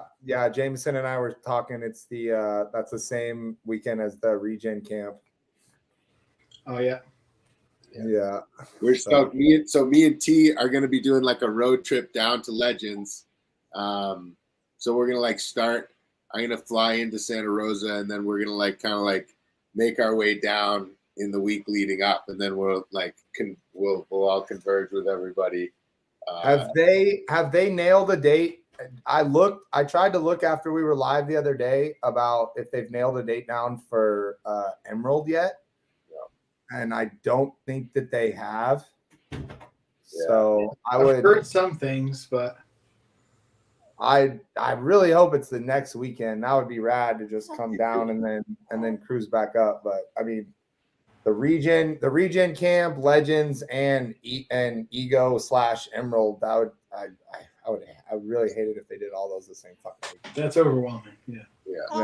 That's too much info, and then I feel like you're really spreading out your makers and like the people really in the industry. I mean, yeah. So. Yeah, I mean that assumption would make sense if we were all collectively conversing and talking about like when these events would be and all those things, because that just doesn't happen. It's like any other industry does. Yeah, I wish that that other event guys that are in the hash game would say, hey, this is when we're going to be doing our stuff. We just want to let you guys know, and we want to respect when you're doing yours. So let's coordinate a bit before we set anything in stone. But that doesn't happen. It's more or less just like, everyone just. Yeah, there's really no place to be able to kind of communicate that stuff, and it's when you try to, you don't get any communication in return or anything like that. We just tried to, for Legends, we just tried to be like, hey, this is what our intention is. We're going to announce it as early as possible, so people know. And here's the dates. Here's when we're doing it. Yeah. And that was kind of our approach to it, because we felt like there was no other way. But I wish there were more communication. But it's just not. Yeah. I don't need exact locations or anything, but roughly how far away is it from like Huntington in LA? It's going to be downtown Los Angeles, so it's in the green zone downtown. Okay. Yeah, I know. LA's like Atlanta. You can be like, oh, I live in LA or Atlanta. It's like, bro, you live an hour and a half away from me. No, so LA, what's different in LA is it'll take 2.5 hours to go 21 miles. Yeah. It's not really that big. It just has a lot of people in it. You'll go three exits. You'll go 3-4 miles in an hour if you're lucky. Yeah. Oh, it's brutal. Yeah, but this is literally downtown Los Angeles, and that's a certain blockage area, and it's in the green zone. So it's not it's pretty. There's a lot of hotels around it. You can Uber to and from it from the hotels pretty easily. Yeah, we had it there last year. It's just a bigger space than we used last year. So cool. Fucking A. Dope. No, well, Jonah, I appreciate you taking the time. You got a beautiful kid there. That's awesome. And yeah, man, thanks so much for coming on. Dude, thank you guys so much for having me. Yeah, Moth was amazing. Great event. Appreciate you. Yeah. Looking Stoked, forward to doing it again. stoked for more shit. Appreciate it. Absolutely, bro. Take All it right, easy, thank you. everybody. Don't forget to like and subscribe. Cheers, everyone.